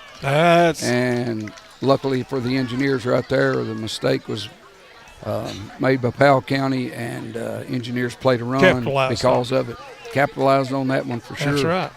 Let's see if Cooper Powell here can do his job and get this run in. Cooper had a big base hit last inning, I think with an RBI, and popped out to shortstop the first time. Ground ball to third base. Third baseman comes up. It's in the dirt. Nice play by long hop right there to make the third out of the inning for the Engineers. But nonetheless, the Engineers played another run here in the bottom of the 4th inning to put them up 5-0 after 4 complete innings of play. And again, just to remind everybody, you can tune in to us multiple ways tonight. WSKV 104.9. Facebook Live, YouTube, all the streaming services. ListenLikeALocal.com, you can find them all. And you can even use the app. So we're going to head to a commercial break, and we'll be back for the top of the 5th inning. All right. Caring for you and your family, Mercy Primary Care Irvin is here for you and your family throughout every stage of your life. From infants to the elderly, we care for all ages. And we're right here in Estill County, so we're ready when you need us. Our services include well baby and well child visits, vaccines, back to school, camp and sports physicals, and allergy shots. Mercy Primary Care in Irvin offers compassionate care with even better convenience. We fit your schedule with same-day appointments and extended hours. To schedule an appointment, call today at 606-723-7771. Mercy Primary Care in Irvin. 606-723-7771. Affiliated with Marcum Wallace Memorial Hospital. Here for you and your family. The Estill County Sports Network would like to thank the Estill County Board of Education for their partnership in bringing you the broadcast of Estill County Sports on NFHS, WSKV Radio, streaming radio at listenlikealocal.com, and in some cases, Facebook Live. We couldn't do it without the superintendent, board members, teachers, faculty, and staff, coaches, and mentors. You're listening to the Estill County Sports Network. And welcome back. We're beginning the top of the fourth inning. Jackson East on the mound for the Engineers. Now batting for Powell County Pirates, the senior Bo Begley, second baseman, batting 153 on the season. Takes the first pitch for a ball. Grounded out to short back in the second, so his first time up. Jackson nice comes pitch. a fastball right down the middle to even up the count. 1 ball, 1 strike. Jackson's pitched one well of a game, Bill, so far. Knock on wood here. We hope he can keep it up for 3 more innings here, 5th, 6th, and 7th. Squares the bunt. We come in. And then he slaps one, but Bryce nice Drake play. right there to make the play. And look at here. Covering first base right there, Berkeley Hardy. By Berkeley Hardy. Digs it out of the dirt to come up with a play for the Engineer. I think we come in a little bit too far, too early right there, Jeff. I agree We kind with of got you, away with one.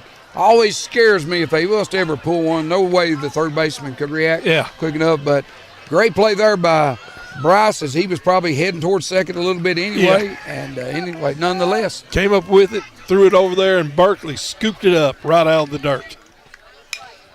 Ground ball up the middle. Looks like Bryce comes in on it, throws it on the run. Another great play by Bryce Drake. He has been solid tonight at that shortstop position for the Engineers. Del Rosario for the Pirates are slapping his head. He knew he had a good pitch right there, just didn't get it all the way he wanted it. But hit on top of it, just a hair, Bill. Yeah, you're right. He had a pitch that he could drive there. He just missed it. Tucker Ramsey now hitting for the Pirates, a junior center fielder, batting .200 on the season. 2 outs quickly for the Engineers in here at the top of the 5th inning.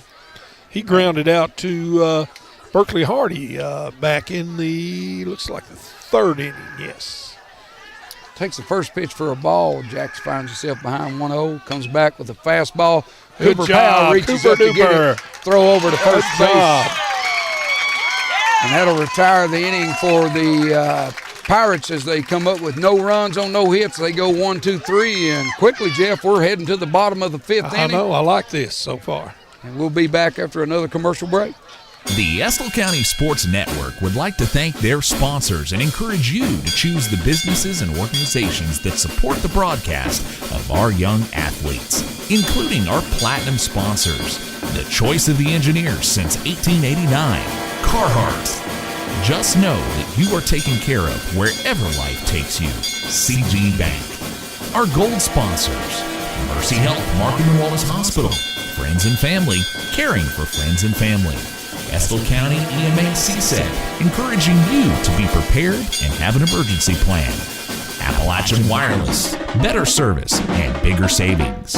Our silver sponsors, your financial advisor, Angela Drake. Everything you need and more, Needs Do It Center.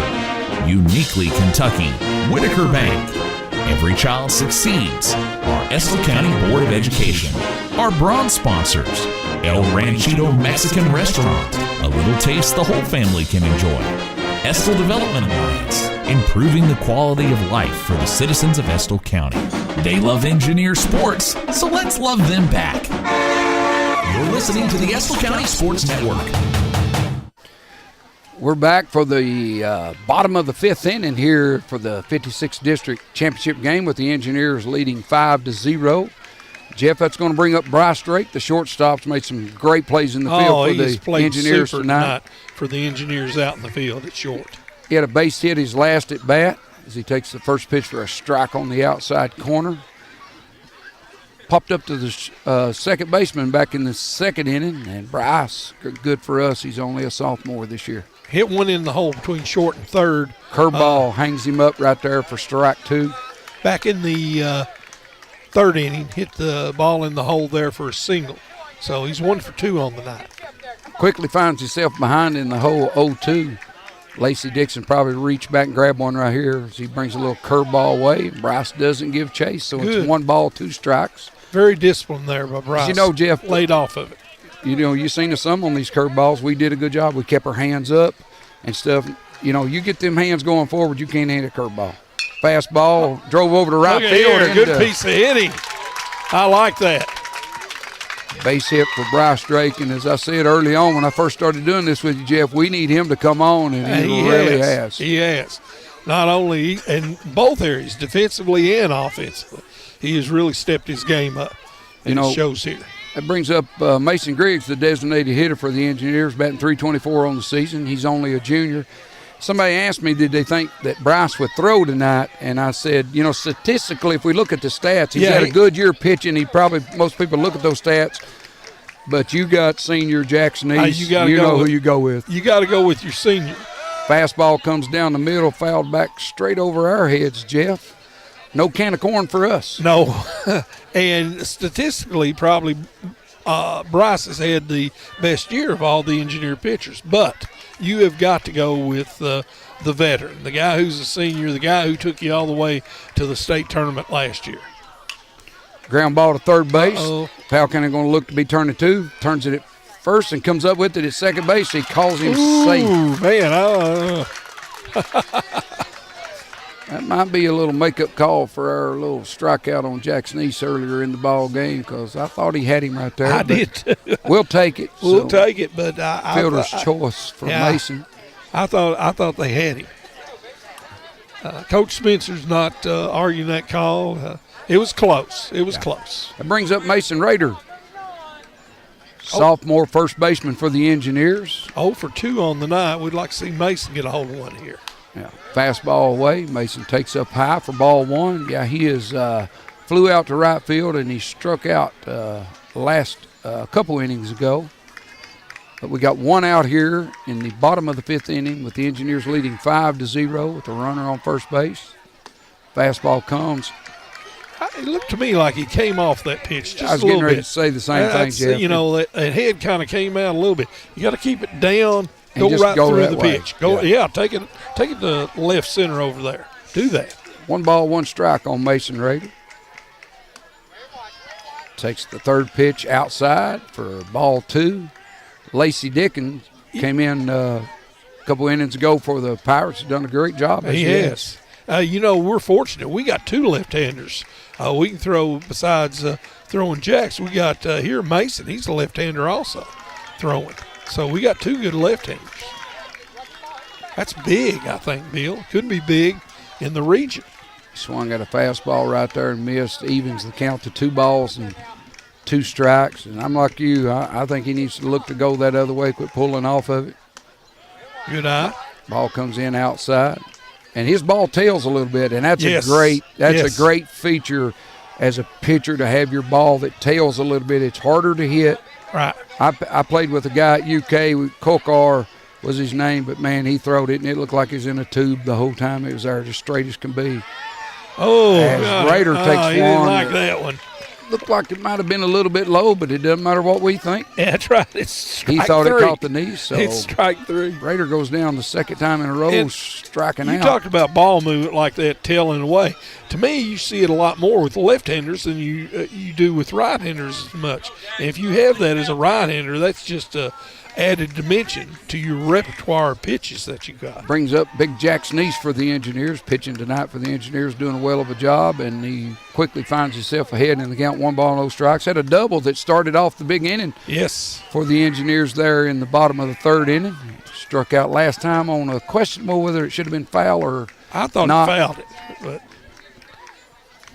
And back fastball, I got it. Jack stayed right on that one and fouls it off. Evens the count, 1 ball and 1 strike. You know, Jeff, if me and you heard it. That's I know something. we got the earmuffs on here. We old too. So our hearing ain't as good, especially when our wives and we talk. got earmuffs on, so yeah. there. Now I'm talking about just the normal hearing. Yeah, I know that. Especially when our wives talk, right? I try to listen to mine. I don't know what you do with yours. I try to listen. I was just to trying to say we're usually a little bit more selective. At least that's what mine says. Well, mine says I know the you same heard thing. me. I know you heard me. Mine says the same thing. Yeah. Curveball comes inside. Jax takes that as he looked quickly back to him right there to make sure that it did miss inside. Good pitch here to hit. He's heading the count. 2 balls, one strike. Jax needs to look for a pitch to drive here. He does, but he misses it. Did you see how he did that, Jeff? Yeah. He tried to come underneath that ball instead of getting that bad head out there and pulling that ball. Yeah. We got our third one of the game, Jeff. We got Deuces Wild. 2 balls, 2 strikes, 2 outs. Daddy Wood. Runner on first for the Engineers and Jackson East at the plate. And he swings and misses for the 3rd out of the inning. Engineers come up with 1 base hit here in the bottom of the 5th inning, but they leave the runner stranded at first base. So after 5 complete innings, the Engineers still lead the Powell County Pirates 5-0 here in the championship game of the 56th District here at the Stanton City Park. We'll catch you on the other side of this break. Hey, it's Kristen Mulcahy, Marketing Manager at Appalachian Wireless. Are you ready to spring into savings with incredible deals on the latest smartphones? Or how about get unbeatable prices on select devices when you switch or upgrade? We have the deals that you don't want to miss going on now through May 31st. Want to know more? Visit us on the web at AppalachianWireless.com or in one of our many retail locations. Spring into savings today because we are you, we are Appalachian Wireless. What makes Whitaker Bank uniquely Kentucky? It's our promise to be more than a bank. We're your partner in growth, success, and community. From personal banking to business solutions, we're here to guide you through today's opportunities and tomorrow's challenges. This is Angie Rogers. I'm a loan officer at Whitaker Bank in Stanton. If you would like to learn more, give me a call at 606-663-2283. Whitaker Bank, uniquely Kentucky, member FDIC, and equal housing lender. You're listening to the Estill County Sports Network. Back here at City Park, here in Stanton, Kentucky, Estill County Engineers have a 5-0 lead going into the top of the 6th inning here. It's crunch time, and Jackson East still on the mound, and he is throwing a well of a game. And, Bill, I know you say this. I am not going to say it, but you know what's going on right now. I do know what's going on right now. The first time that I called a game with you, I had no clue. But we're here in the top of the 6th inning and hope Jack stays going with it. Hey, let me tell my story real quick. So we got a little bit of time here. Yeah. So at a UPS convention one time I was at, this guy come in, talked to the salesman, and he told him, he said, here's what I want you guys to do. I want you to fail 70% of the time. When you go out and hit all these body shops up and all this trying to sell Sherwin-Williams paint and all this stuff, fail 70% of the time. And them salesmen looked up there and said, this guy's crazy. He said, just think about it. If you sell 3 out of 10, if you played Major League Baseball, you'd be in the Hall of Fame. That's exactly right. So here we go. Start at the top of the 6th inning. Jackson East comes with the first pitch, fastball. Kane Knox, the former pitcher for the Pirates, up to bat now. Number 9 hitter. So need to get the number 9 hitter out. That's what you need to do. Pop up, and they may have a chance at this one right here. Jax is calling it, and he drops it. Oh. You know, we normally, and that's an error. So. And it goes back. Danny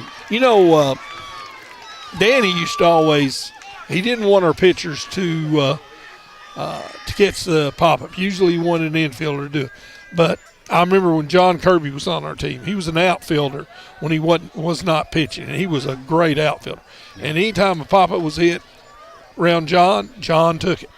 And but normally you don't do that. But in that case, I probably would have let Jax have that because he's an outfielder. Well, if you think about it, you got a sophomore in his first ever district championship game on first base. Jax is a senior. But this goes to teach little kids right here. God gave us 2 hands for a reason. I always taught that when I told my outfielders the second hand is to goes right over the ball. Right over top of it, hold that ball in the glove. But the ball, it's a high, when it's spinning dark back like this and the lights are kind of low like that, it's a little bit hard to judge at times. But anyway. And that ball had some backspin on it too. I know it did. So here's what you do, Jeff. We make a mistake. We need somebody to pick him up right here. Right. Jax, keep doing your job. Let the defense play behind you. Somebody pick you up. So we're back at the top of the lineup for the Pirates. Their best hitter on the season, batting .352, Carter Poe. with a runner on first. Nobody out here in the top of the 6th inning. Engineers leading 5-0. Fastball comes in for a strike. Throw down to second, and he's called safe. That's Dylan Trent again. He stole the base again down there. He's the courtesy runner tonight for the Pirates. He's 2 for 2 with his steals. You could tell when he took off right there, he's got good speed. Yeah, and great jump too. And that's one of them where you got to know that you got that speed and stuff and try to hold him maybe just a little bit closer. I think he tried to go. He went on Jack's move right there. He took a chance. But nonetheless, we got a runner threatening now for Powell County on second base, Carter Poe. Ball gets away there. We got to play at third here, Jeff. No throw wasn't there, so he gets third. And that's another one of them when you turn to throw to second base right there, you do not have to throw that ball. Right. And, when you turn quick like that, get your head around, maybe see that you don't got it, but nonetheless, fake it. Another error by the Engineers, and that moves the runner over to third. And I really don't know why we're pulled in right here because we're up 5-0. Yeah, I'd get the out. I'd stay back and get an out. That run's not going to hurt you. So we got a runner on third base now for the Pirates. And Carter Poe, the leadoff hitter for the Pirates, quickly finds himself ahead in the count, 2 balls, no strikes. Yeah, I'm like you here. I'd rather, we've got a 5-run lead. We can give up 1 run here and just get the out. Pop up over to the third. Catcher gives chase and nobody there. And you know what I'm yelling right now, don't you, Jeff? What's that? Jacks, get in there and cover the plate. Yeah, that's a good point. Cooper was coming. Yeah, but you gotta be thinking in those There's situations always something in case to do. he does catch it, to have someone covering home there. Always something to do. No matter where the ball's hit, there's always something for anybody that's in the field to do. And when you get a pop-up that the catcher may have, that guy can tag up. He can. 2 balls, 1 strike on Poe. Fastball fouled off to the third base side, out of play. Good job by Jax here, battling back. He was ahead in the count, 2 balls, no strikes. Now he's got it back to 2-2. Maybe he can get their best hitter here, like we said. Carter Poe, 352 on the year. This is the guy the Pirates want up in this situation. Jack steps off to regather himself. Sometimes, missing a little pop-up like that can kind of rattle you just a little bit. It does. Shake that's you a good up a thing little he's a senior. He's been there before. He'll settle back down. Pitch on the way. Curveball comes in, fouled off over the third base dugout. Jack's dropped down just a little bit on the side there and throw the old true curveball. Yeah, sidearm there with that. He does that sometimes, Takes a little bit off when he does it, too. 2 balls, 2 strikes. Carter Poe, the hitter for the Pirates. Jackson East in the stretch for the Engineers. Little ground ball right here to first base. And we go to first with it, and they call him safe. Well, that was one there. Like I said,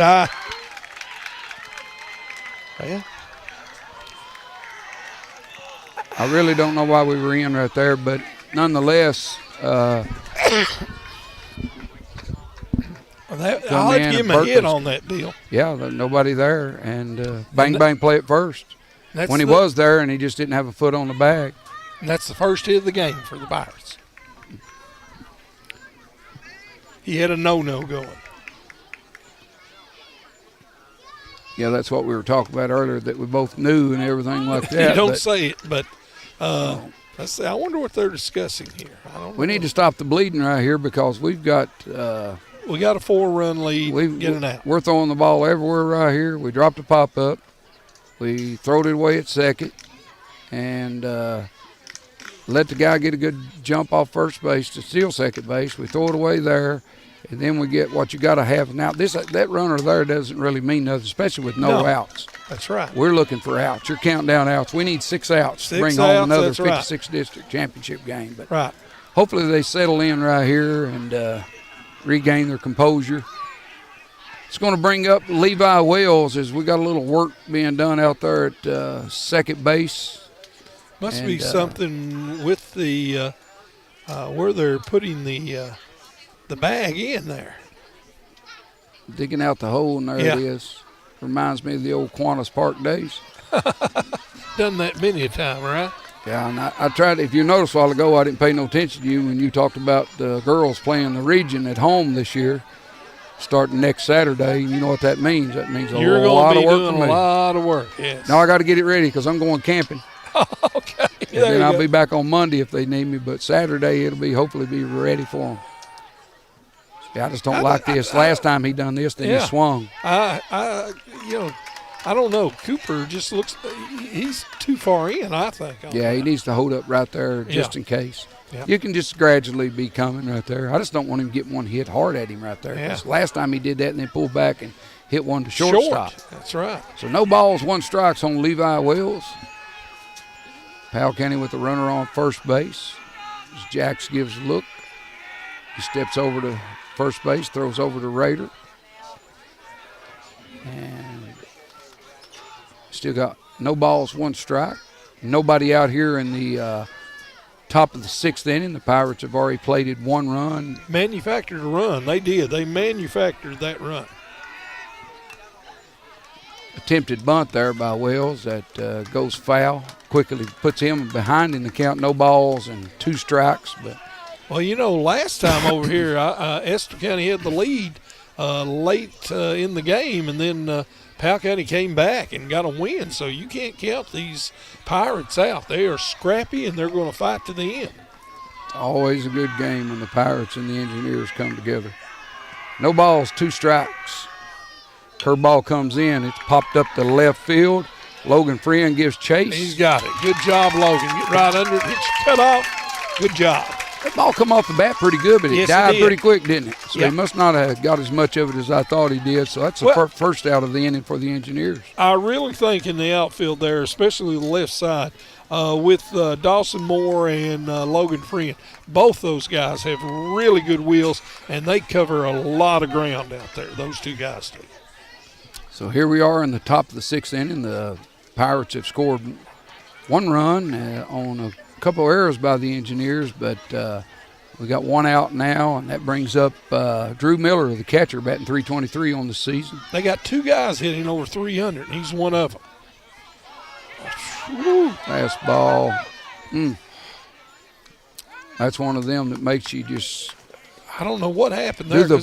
I know what that would have been when I was playing. That would have been the Bubba slump right there that you didn't go to second on a pass ball right there. Oh, gosh. I thought he had that, but I don't know if he got crossed up on what he thought Jax was throwing or what. But that ball was not hard to handle. It was just an inside fastball.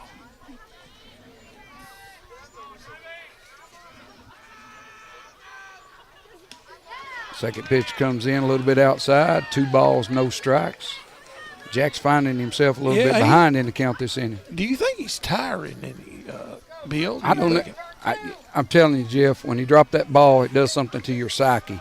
He just needs to get back in the rhythm, get on that mound, pitch quick. He's got a great defense behind him, and not worry about this other stuff. Throw the strikes, let them hit the ball. And let because take care of it. It's not Powell County strong suit of hitting the ball. You can tell by their batting averages on the season. Even though their schedule's been tougher this year, right? It's still, even in the games we played each other, you've not seen a lot of it. Fastball comes in, 3-0.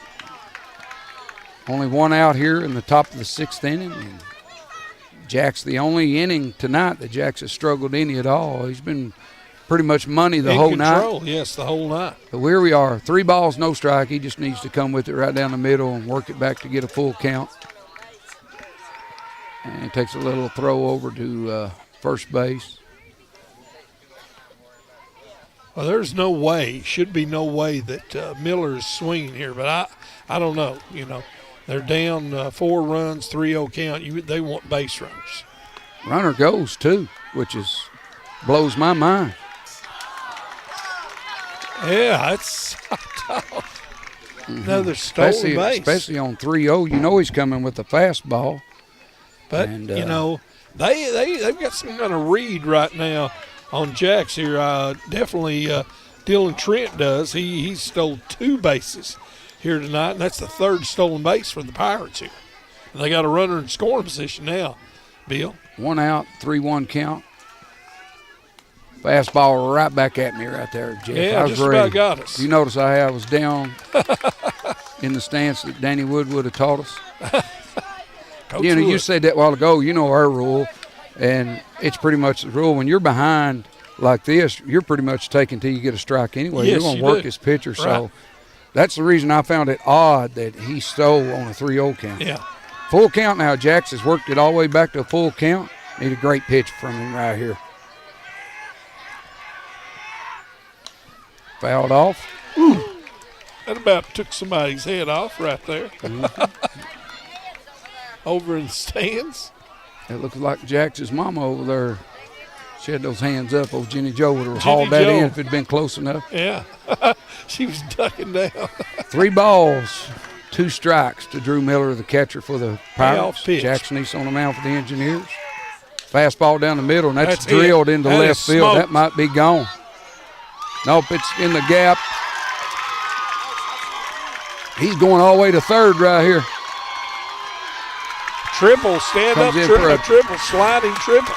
And Powell County is right back in this thing, Bill. You can never count them out when they play each other. We've only got 1 out in this inning. 5-2 game now, so all started. And a runner on 3rd with only 1 out. So if Powell County can do a job here and Dylan Carter can pull the ball or get a fly ball here, we're going to have a 2-run game here, Bill. Absolutely. And Dylan Carter, the first baseman for a senior for the Pirates up, he's grounded out to 2nd and draw the base on balls last time. And Cooper's in there. It's going to allow him to get a bigger lead over there. But we got to concentrate right here, Jeff. We need outs. Yeah, that's good pitch. Right that's the way to get ahead in the count. Yeah, that's what he needs. Get back in his groove. Fundamentals here. Get ahead in the count. And then make Carter hit his pitch here.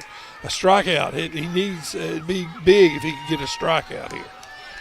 Good pitchers pitch. That's what they do. Drops down for a little curveball that goes away. Brings the count to 1 ball, 1 strike. Again, Dylan Carter, the first baseman, senior for the Pirates, up to bat. The score is now 5-2. Engineers leading Powell County, but Powell County threatening with a runner on 3rd base. 1 ball, 1 strike on Dylan Carter. 2 errors have been key leading to this. Squares to bunt, and he's out. They tried to do the squeeze. He missed I don't know what they did there. They were trying to do the squeeze, and he missed the signal. Did he pull off of it? Yes, he pulled off. He squared of the bunt, but he didn't attempt to bunt it. No, he pulled off. Engineers come away with a big break right there. That was huge. They were doing the squeeze, and I don't know what happened there. It was Dylan Carter, but he pulled back, and you can tell Coach Spencer down there is frustrated. I don't know if Dylan thought he got the Bubba slump going on down there. Well, I think he might have thought it was a safety squeeze, and it was a squeeze play. Somebody messed up somewhere. Somebody messed up somewhere. If it was a safety squeeze, the runner on 3rd messed up. Nonetheless, great break for the Engineers right there as Jackson East comes, pops this one straight up. Catcher's giving chase right here at us, Jeff.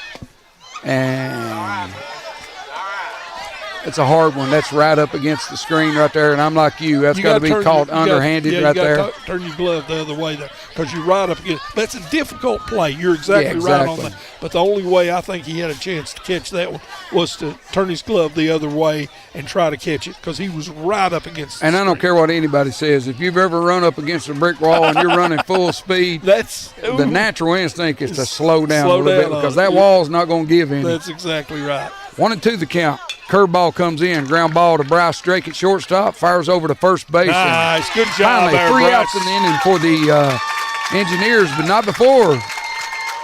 The Engineers give up a couple runs here in the top of the 6th inning. And the score's now Engineers 5, the Pirates 2 as we head to the bottom of the 6th inning. We'll talk to you after the break. Since 1889, Carhartt's mission has been to build a better world with all hardworking people. This mission has not faded, and today the company is still family-owned and believes in giving back to the communities they serve.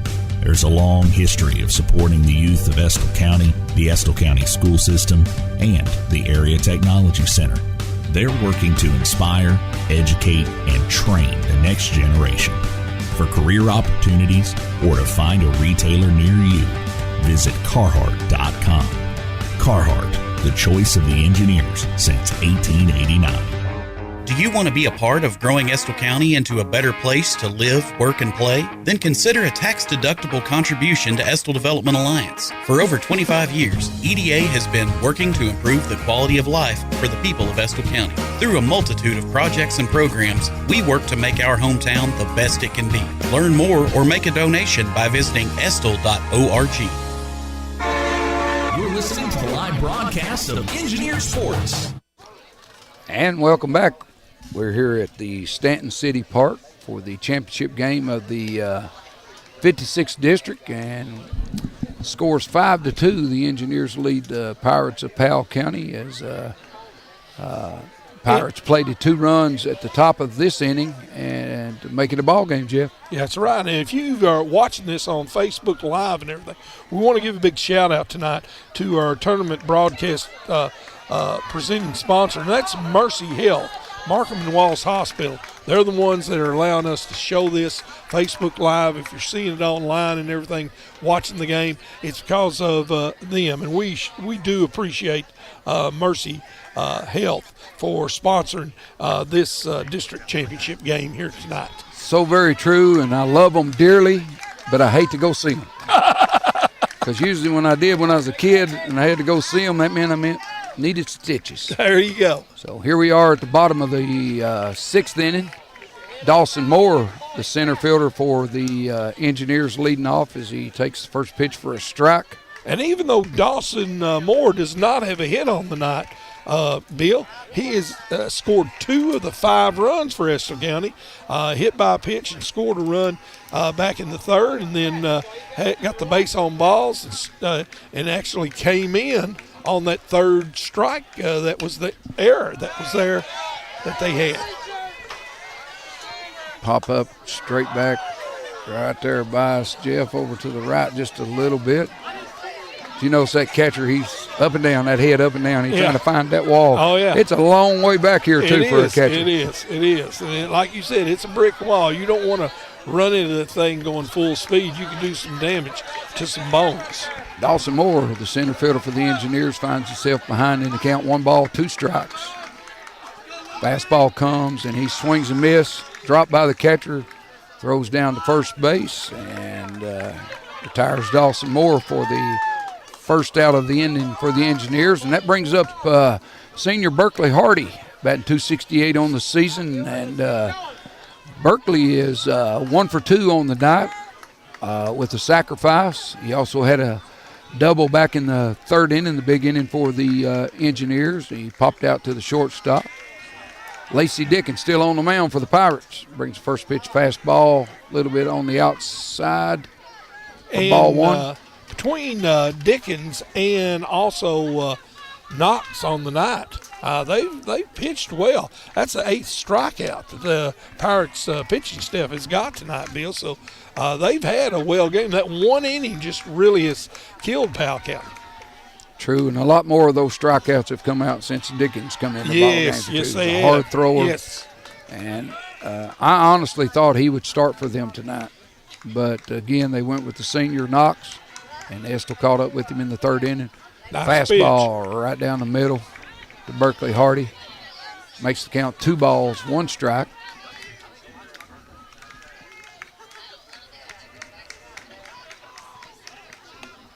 Another fastball down the middle. Berkeley 1 for 2 on the night here. He had a sacrifice back in the 4th, moving the runner over. That was big, scoring that 5th run. 2-2 the count.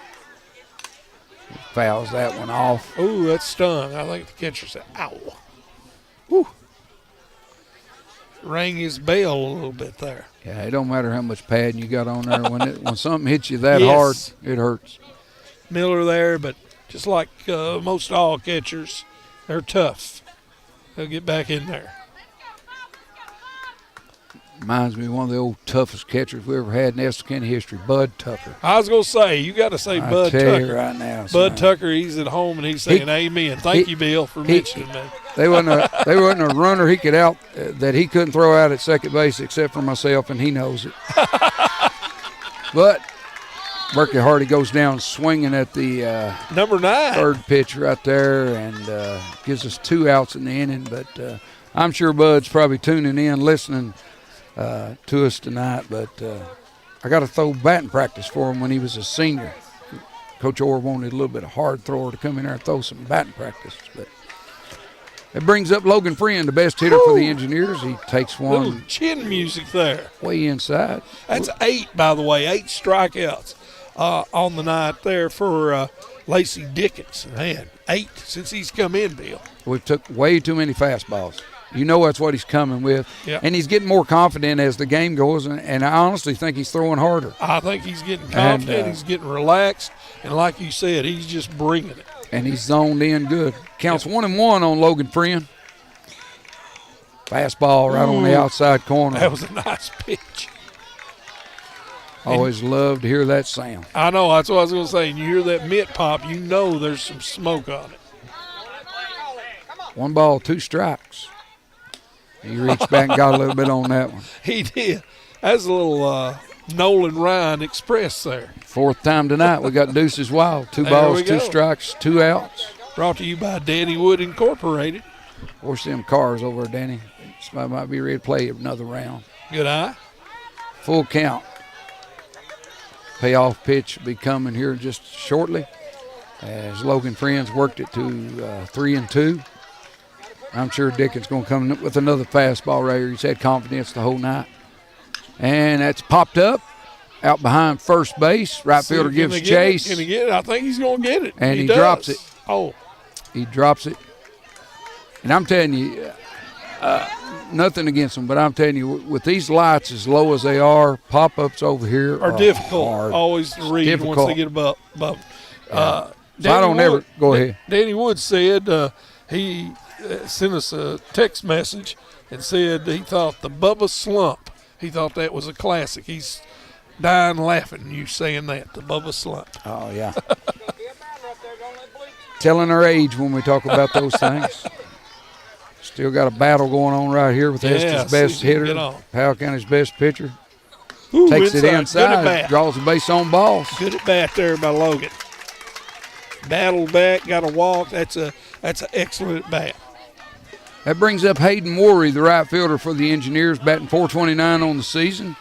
He's 1 for 3 on the evening as he struck out the last time at bat, had a base hit in the big inning for the Engineers back in the 4th, and he popped up to the first baseman. But now he's up with a runner on first base, 2 outs. And I wouldn't mind seeing Coach Crow be a little aggressive right here. I agree with you. Fastball comes in. Try to manufacture another run here if you can. That's always to be nice. See if Logan, I'd give him the green light here and try to get him to steal. Logan's got good speed. Yeah, he's not even really. It's a down the third base line. That's going to get by him. Yep. As Logan comes around second. Oh, see, Jeff, he stopped. Yeah, you got to take a wide turn. You got to go hard. And get a wide until turn. He comes up clean with it. Right there, if he would have stayed going hard right there, he'd be on third base right now. Yeah, but come out wide there and get off towards the shortstop. You're exactly right. But anyway, the Engineers extend the inning here. It's a good job there by Hayden Worry getting his second hit of the night. Brings up big Coop Powell. Coop Day Coop. Super duper Cooper. Let's see if he can produce here and add to his RBI total on the year. First pitch comes in, a little curveball, stays up high. Cooper is very disciplined right there and lays off of it. Above the hands, don't swing at it there. First strike. There were so many Coopers when he was little. I told him, I said, I'm going to have to start calling you the Coop de Coop. That way you'll know I'm talking to you. Fastball right down nice the pitch. middle. I'd like to see him try to come out of his shoes right there. Yeah, that's a pitch you could have probably driven. He dropped down a little bit, though, right there. Kind of might have fooled him with a little bit. Yeah. Come more three-quarter arm. Thought everything. it was a curveball, yes. 1-1 the count on Cooper Powell. Curveball comes in down low. Makes the count 2 balls and 1 strike. Hitters count here, Bill. Should be looking for big jumps because we're going on the crack of the bat. Right, with 2 there. outs. But be nice to get one here for the Engineers, but Dickens, he's held court tonight. Fastball, he drops down, comes up high. Makes the count 3 balls, 1 strike. We definitely got a hitter's count right now, looking for a fastball to drive right here or nothing. And, he's got a good hitter behind him coming to the plate as well. Well, I like Cooper. He's our RBI guy. Oh, and he pops that up, and is he going to hold up enough? Yep. Left fielder comes in and gets him out. Hauls it in and held up just a little bit, enough for the left fielder to come in and make the play, and that's the 3rd out of the inning. And we've reached the conclusion of 6 innings of baseball play here at the Stanton City Park. The Powell County Pirates have got 2 runs. The Engineers have got 5. The Engineers are taking the field, Jeff. We're going to start counting outs. We need 3 outs for a 56th District Championship. After this word from our sponsors, we'll be right back. Are you ready? Are you ready for a disaster? What will you do? How will you contact your family? Do you have fresh water or food stored? Estill County EMAC SEP wants you to answer yes to all these questions. Take time to make a family plan and a disaster kit today. Visit EstillCountyEMA.com to get started. Prepare today for a safer tomorrow. Hey everyone, it's Kristen Mulcahy, Marketing Manager at Appalachian Wireless, where we've got small town roots, but we've also got nationwide coverage that stretches from Pikeville to Portland, and yes, even across the pond. Lots of solutions with great prices and even better service. And when you need help, you're not stuck just pushing buttons on a call menu. You're talking to someone right here in our region. We care about keeping you connected wherever you go because we are you. We are Appalachian Wireless. You're listening to the Estill County Sports Network. And welcome back. We're now at the top of the 7th inning here at the 56th District Championship game here at Powell County at the Stanton City Park. And, Jeff, we've got a change in the lineup for the Engineers. The Engineers are coming with sophomore Bryce Drake, as we talked about him earlier. Stat-wise, he's had a great year for the Engineers. And stat-wise, probably number 1 for the Engineers, but a great game by Jack Sneese. Yes, wonderful game by him. And like you said, Jack's may have been getting a little bit tired right there, and Coach Crow deems it necessary to bring in Bryce Drake right here to finish off the game, hopefully for the Engineers. Garrett Holloway comes in for Jack Sneese, and he's at shortstop now for the Engineers. So what Bryce Drake has done on the year, he's 3 wins, no losses. He has thrown 536 pitches, has a 2.22 ERA, and he also was tied with Logan Friend for strikeouts with 36 on the year. He's given up 31 hits, 19 runs, 11 of them earned, and he has 16 base on balls. But he's got the lowest ERA of the year for the Engineer pitching staff, which has been great. 2.56 ERA by the staff. This has been a really good staff this year, and Bryce has really had the best numbers of any Engineer so far this year. Well, he's a sophomore, and he's coming into a big-time moment here in the last inning of the 56th District tournament. He just needs to do his thing, and like I've told him many a time, pitchers pitch, get ahead in the count, right. Make them hit your pitch. But got a 3-run lead, throw strikes, make them hit the ball. Lacey Dickin hit it for the Pirates. There First you pitch go. comes in right down the middle, which is the way you want to start. I'd say both his mom and dad are sweating BBs right now. Dickin 0 for 2 on the night. He flew out to center field and grounded out when Jax made that great play to the pitcher. Second there pitch it is, right back up the middle for a base hit.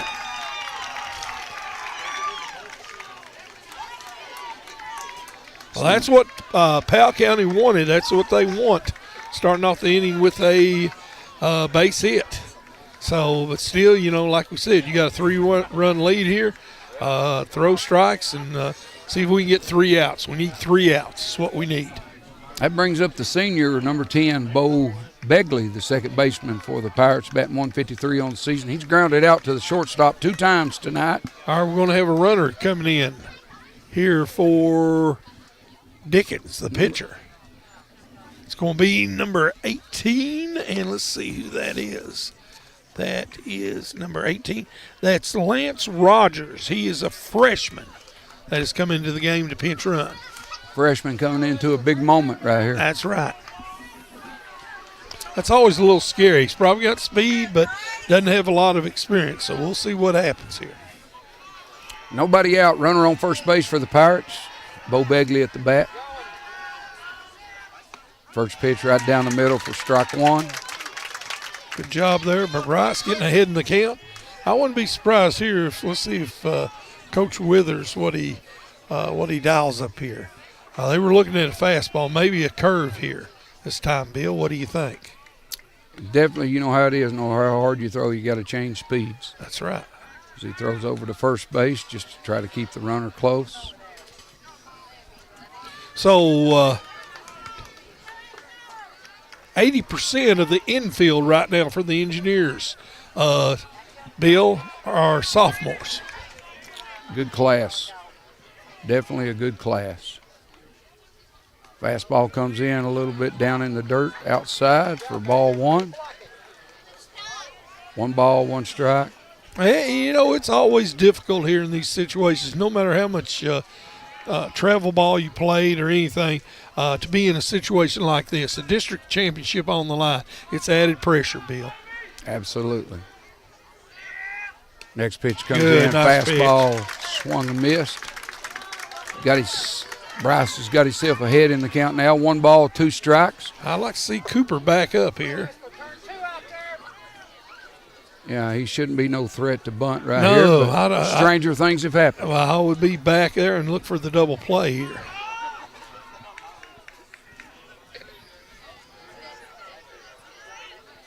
Curveball away, gets away from the catcher. And we got to come up with those balls, Jeff. Yeah.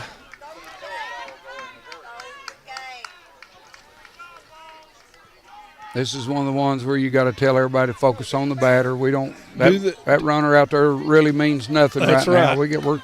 We're looking for outs, and as Wyatt Waddle goes out to talk to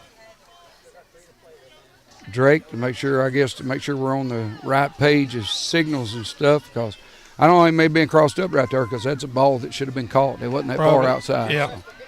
2 balls, 2 strikes to Bo Begley, the senior for the Pirates. Runner on second, nobody out here in the top of the 7th inning with the Engineers leading by 3. Fastball comes in, hard hit to shortstop, bobbled it. Play at first base, no play. Runner goes to third, and we tag him out. Got him. Great throw by Mason Rader. He threw a strike to third there, Bill. And I hate to say it, Jeff, but he's a freshman. Yeah, he should not have ran. And you do not make the first out at third base, and especially in the top of the 7th where you're down by 3 runs. If you stay there, you bring the tying run to the plate. Nonetheless, great mental play right there from Mason Rader as he was ready. And he threw a strike. Up. He knew he didn't have him there. He steps up, gets it, throws a bullet to third base. It was a perfect throw. That's what you got to say. Cooper being the ball player, he is ready to lay the tag down. So that's a big break for the Engineers right there. Is.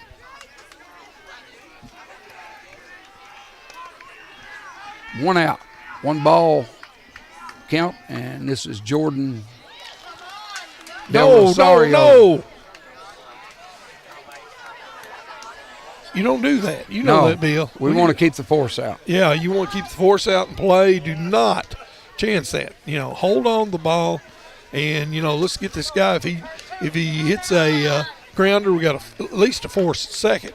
and maybe a double play here. And you can tell, Jeff, by the demeanor of our younger kids right here, even though they're great ball players, they're nervous they're moving around a lot and everything like that. It's a big game. It's always a big game when the Engineers and the Pirates play each other. Yeah, district championship on the line too. Ball hit the right field. That could be trouble right there, Jeff, but the runner ain't going. And we got a little blue pit into right field right there. Gives two runners on now for the Pirates. Here's the deal. If the pinch runner there for Powell County does not get thrown out at third there, Bill, there's a good chance he might have scored on that. If not, it'd be the bases loaded with nobody out. Yeah. We're at Tucker Ramsey coming to bat now for the Pirates. He's the center fielder, batting .200 on the season. He's just a junior. And Powell County's threatening. And Jeff always told when I coached, if it comes to the last inning, let's try to at least get the tying run to the plate, and that's what the Pirates have done. That's what they have done. So they got runners on first and second. And, one out. Bryce Drake on the mound for the Engineers. First pitch, fastball, strike on the outside corner. Good job by Bryce getting ahead in the count. Well, the last ball hit there by Del Rosario, that was in no man's land. Yeah. There was nothing you could do about that. It was just a blue pit. It wasn't a bad pitch or anything. That just happened. Another fastball lined up the middle for another base hit for the Pirates. As the Pirates are still threatening. They're not going away, Jeff. No, they are not. And they're playing hard, and they're scrappy, and they've got the bases loaded with one out. And this is where you've got to say, you've got to get this number 9 man out here. That's what you got to do. Try to get the out here, number 9. Here comes Tanner Crow out to the mound.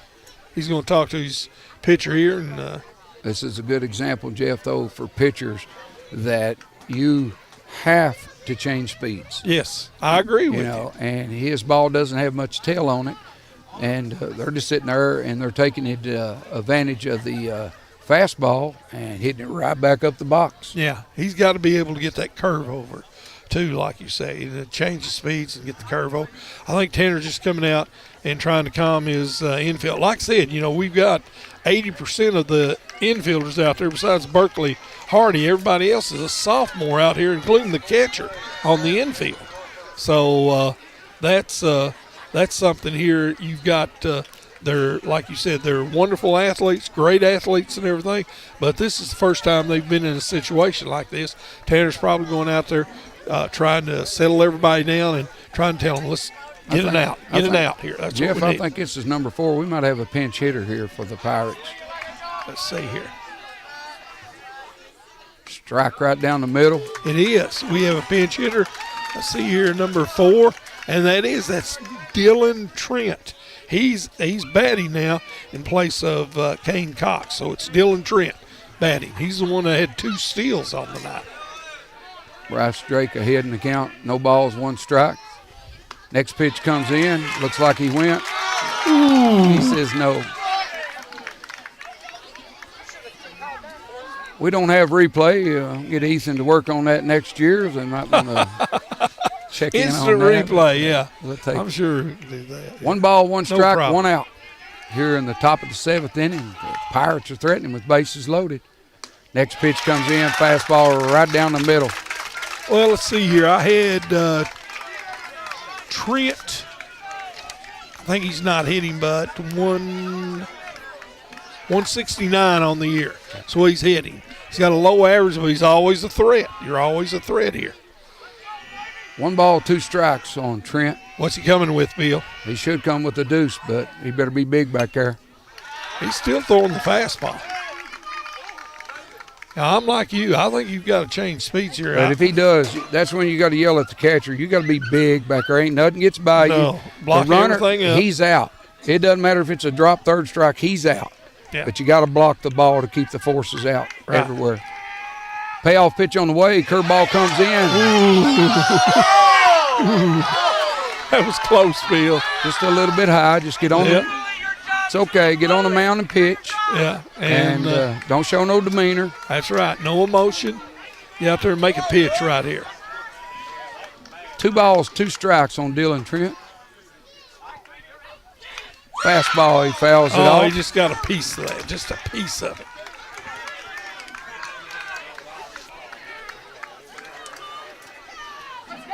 Do you chance it with the curve here? That'll could go to a full count. What do you think, Bill?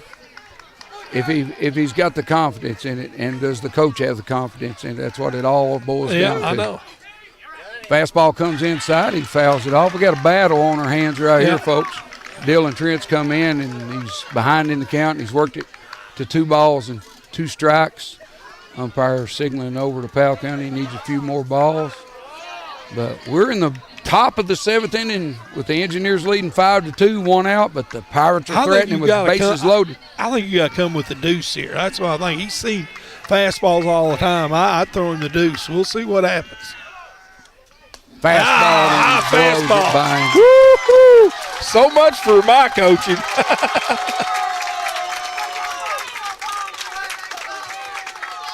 And that play at third now by Mason Rader and also with Cooper Powell is big, Bill, because we got 2 outs now. We're 1 out away.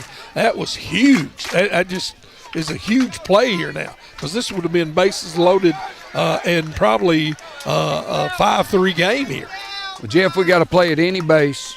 Best hitter up for Powell. Best hitter up for Powell, Carter Poe, right fielder, batting .352 on the season. First pitch comes in a little bit high. Ball 1. And Poe is he's got to know that he's mainly throwing fastballs. Yeah, he's going to be sitting on one. You know he is. He's 1 for 3 on the evening. Just need Bryce to throw strikes, let the defense play behind you. Comes inside a little bit too far inside. 2 balls, no strikes. Take a deep breath out there. Try to rely on your fundamentals, what you're doing, and throw to the mitt. Throw to the mitt. This is a pitch to hit here for Poe. He's going to come out of his socks on this one, Bill.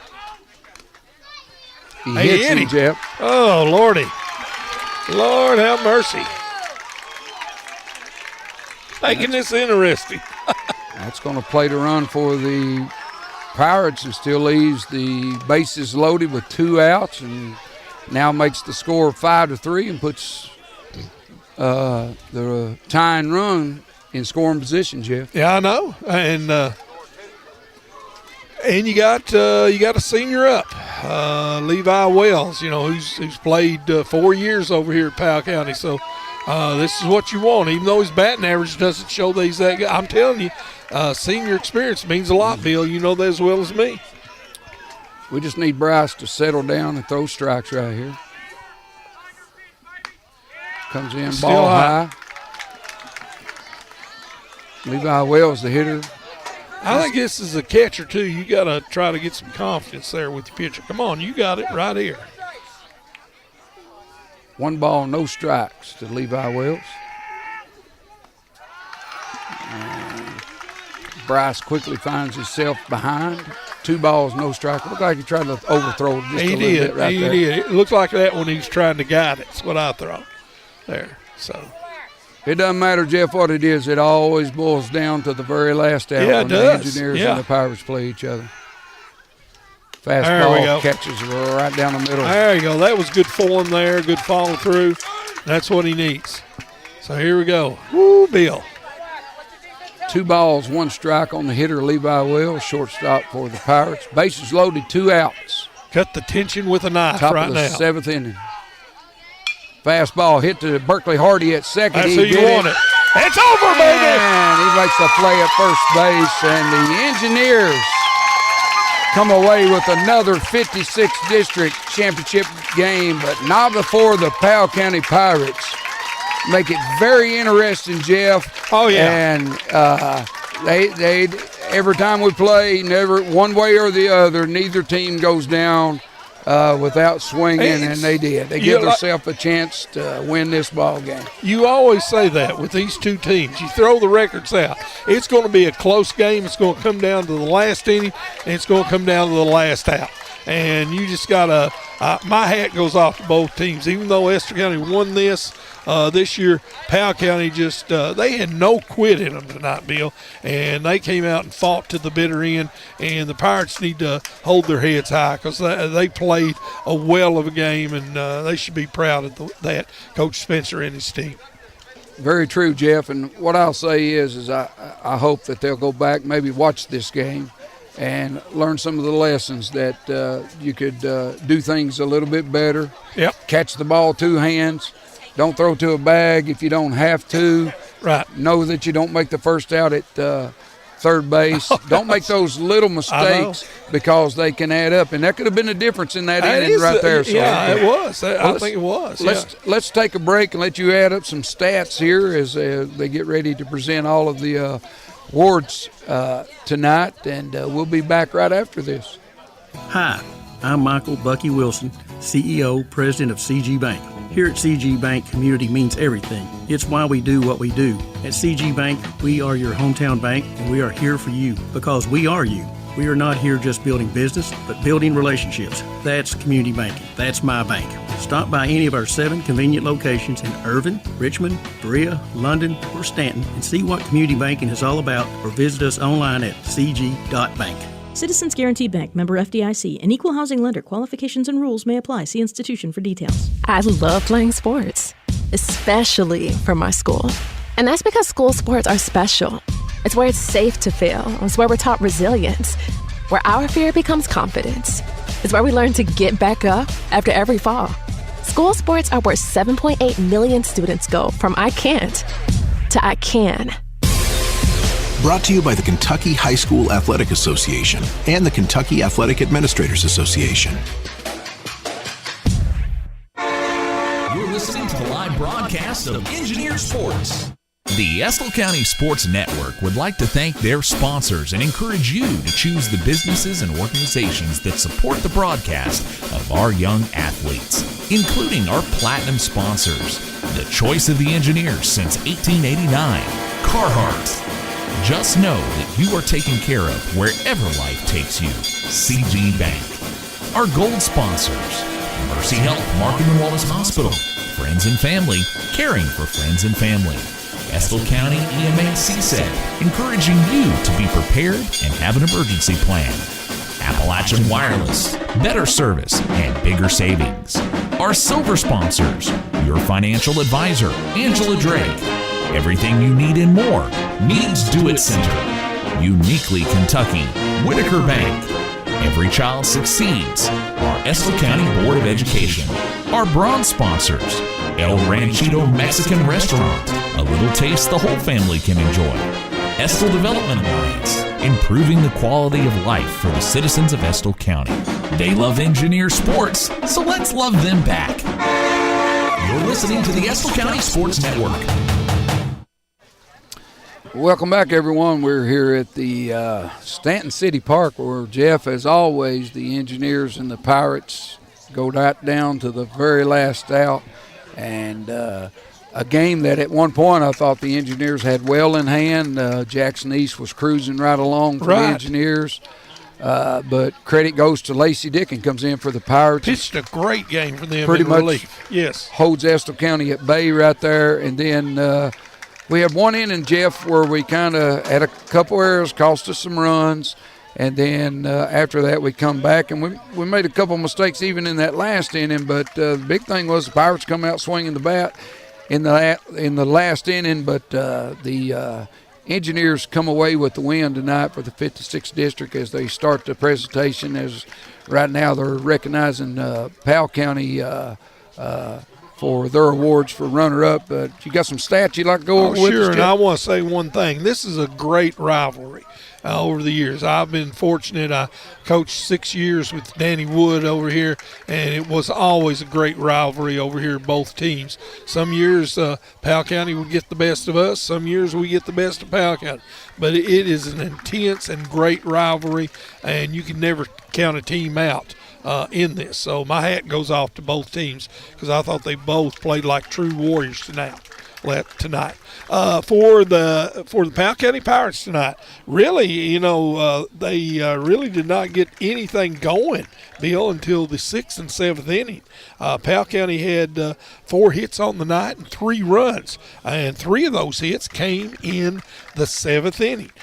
Jackson East threw a wonderful game for Estill County to hold them. He only gave up 1 hit and 2 runs is what Jacks gave up.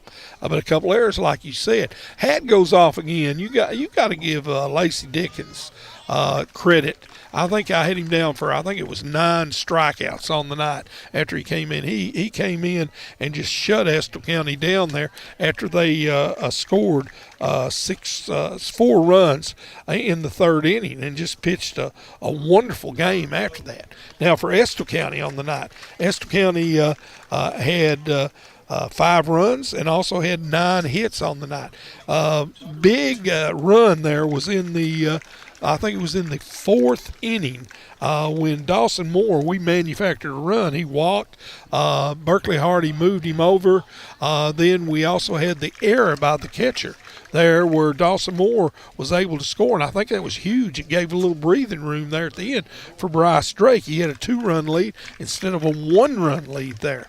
So, just a tight ball game. Both teams played their hearts out. Estill County improves to 18-10 on the year, and Powell County goes to 14-18. And I do believe that the 14th region they'll start playing, I think it's this Saturday, and it will be up at Wolf County. Actually, the boys will not play till Monday. I think the girls start on Saturday with 4 games. The boys don't play till Monday. And their games for the boys will won't be set until we find out who wins for the girls. I think they're going to try to, stagger them in case, 2 Estill County teams, they don't want them playing at the same time. Mm-hmm. But the girls will be playing their semifinals on Monday, when the boys will be playing their first game on Memorial Day. I thought that I'd heard, and like I said, you never know on that, that they were going to be playing on Saturday this year. And we always traditionally had played on Monday. I know all those years coaching with Danny that we played on Monday, and they played all the first-round games on Monday. But it will be at Wolf County, so we will be covering that, both Powell and Estill County, whoever they draw this year. And both of these teams, I'll be honest with you, I think either one of them can make noise up there in the 14th region and have a chance to be competing for a regional title this year, Bill. Absolutely, and a lot of people probably say, well, both teams get to go to the region, but as well as I do, a lot of the times there's a great benefit for whoever wins the district because they play the loser out of another district when you reach the region. And sometimes you get those good draws, Jeff, that set you up to where sometimes maybe you might not have to throw your best pitcher the first game to get to the second game. Right. But, again, I wanted to say something here. Bud Tucker sent me a comment earlier, and he mentioned a guy's name, and earlier this year, Jeff, we lost a catcher that played for the Engineers back when Danny Wood was coaching, Tommy Risen. And one of the reasons I want to mention is, our hearts go out to his family and everything, that he lost his life tragically. But I believe Tommy was the only catcher that Danny ever let call pitches. Yeah, I remember that. Danny would let him do that, and he was a well of a catcher. I got a coach with Danny and Tommy his senior year and everything, and he was a fantastic catcher, and really it was tragic, like you said, he lost his life like that. I wanted to go back and point out, you were talking about draws, but sometimes they can be real tough. Last year, me and Caleb did the first-round game against Leslie County, and Estill was lucky to win that game. They won it 4-3 against a tough Leslie County team, and then came back and won a barn burner on a wild pitch against Knox Central, 9-8 up there. So Estill won 2 one-run games to get to the finals last year, and then Jacks pitched Jim in the finals and beat Hazard 2-0. So Estill won 3 close games last year to come out with a regional championship. So it's, you know, you don't know who you're going to get up there, and you can get a tough draw as if you're a district winner, getting a district runner-up. So Powell would not be an easy draw for anybody. I'll just tell you that up there. Yeah, you can't look at the record because, right. like I say, the early in the season. We had that last year. Yeah. That's what we were last year. Yeah. We're like they were this year. We were like that last year. Well, I think that last year that Coach Brian Crow did his best coaching. Oh, he did an excellent job. He set these kids up with a chance to win it. The way in which that he went about with his pitching and everything like that, and, you know, to get yourself to that championship game knowing that you had Jackson East sitting there waiting. And, you know, he played it right. You know, it's some of those times you don't want to leave the horse in the barn, so to speak, but it just played out right, even though they were all great games and everything. And unfortunately, the Engineers were able to come away with that win. And you've got to get some breaks sometimes, and we did last year.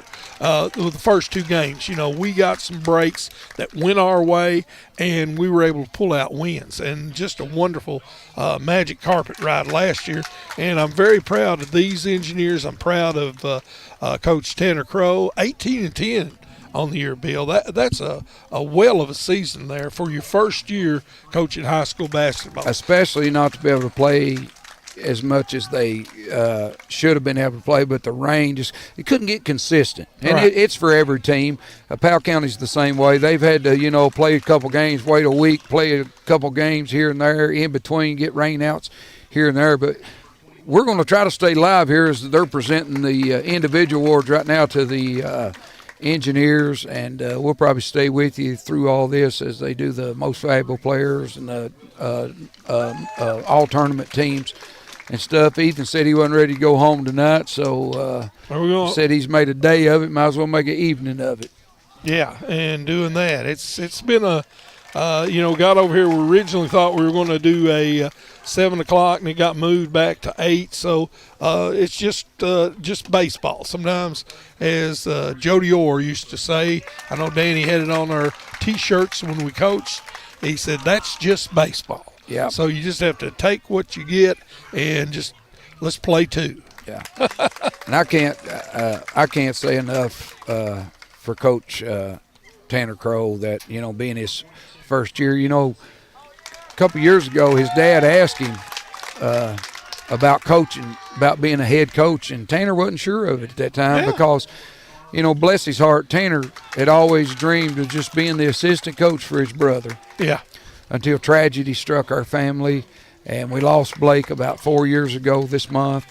And last year when Brian talked to Tanner, he said, I think I'm ready. I think I'm ready to be a head coach, and I think that's what I want to do. And like you say, he's done a great job, you know, with his boys, and they respect him too.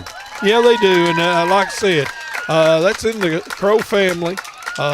Ball's in the Crow family, baseball and everything. It's been there all their lives. Harry was a big baseball guy and everything too. So it's just something that's just in that family, and I'm glad that Tanner's had the success he has this year. Now, I think they're getting ready to present the MVP here, Bill, so we'll try to see who that is so folks can get that. Maybe they're let's see, probably the all-tournament team first. Maybe she's got a bunch of plaques there, so we'll try to listen up. Logan Friend got all-tournament.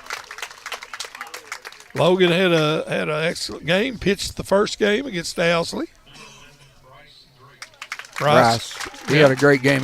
He had a good tournament at the plate, too. And in the field at shortstop, we commented on that. Hayden Worry, another senior for the Engineers on the all-tournament team. You got to have Jack's niece. Cooper. Coop de Coop. Coop de Coop there. The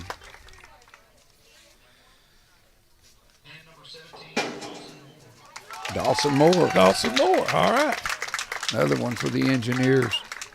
I know one person looking down right now very proud is old Harry Crow.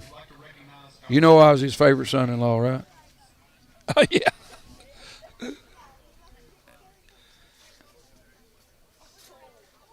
I think the most valuable player of this tournament is named in honor of Blake Crow, and his mother, Christy, is coming out to present the award tonight. Hard moment for them, Jeff, each time as they do it.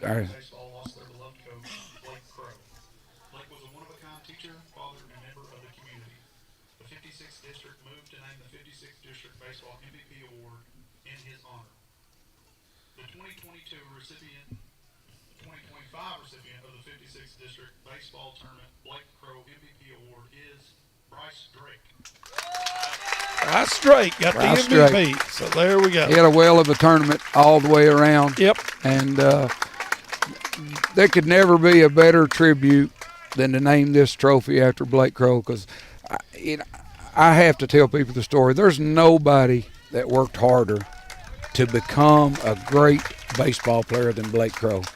When other people were out running around town and going to movies and doing all this, he was in his basement hitting balls, lifting weights to get stronger and everything. And he was just the epitome of a man that loved baseball. So, and Bryce Drake, great tournament for him. So as we wrap things up tonight here at the Stanton City Park, we appreciate everybody for tuning in with us here. As we had Ethan here helping us out, me and Jeff Tate coming along. We're getting better together, Jeff. Yeah, I think we're doing all right. And we want to, again, thank our sponsors that we had. Also, Mercy Health, who we talked about, actually was our broadcasting sponsor here for the 56th District Tournament. We really appreciated them. We appreciate our platinum sponsors, Carhartt, also, and Mercy Health. And all of our others, our silver and our gold and platinum sponsors. We could not do it without them, and we appreciate them so much. Season's not over for either the Pirates or for the Engineers. They'll be drawing here for the regional, and like you said, it looks like Saturday the girls will be playing. Estill, they will be playing on Saturday, and the boys will be playing on Monday. And I think WSKV will be televising all those games. The boss over there is shaking his head yes. So we'll be bringing that to you. And, tune in. If you can't come to the games, like I said, the girls are going to be at Estill.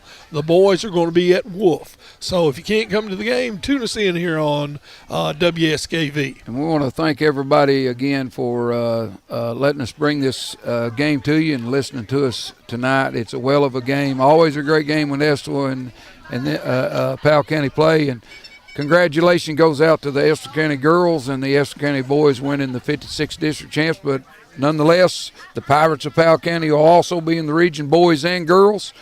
And we'll be able to do our own, like you said, on WSKV, bring all the action. But I'm Billy Wiseman here with Ethan Moore and with my cohort, Jeff Tate. There's only one thing left to say, Bill. Get us out of here, Ethan. Thank you for listening, watching, and supporting Engineer Athletics. We would encourage you to also support the community sponsors that invest to help bring the live coverage to you. Visit the ECSN page at listenlikealocal.com to find the most up-to-date broadcast schedule and all the ways to listen to the game. Thank you for listening to Engineer Sports on the Estill County Sports Network.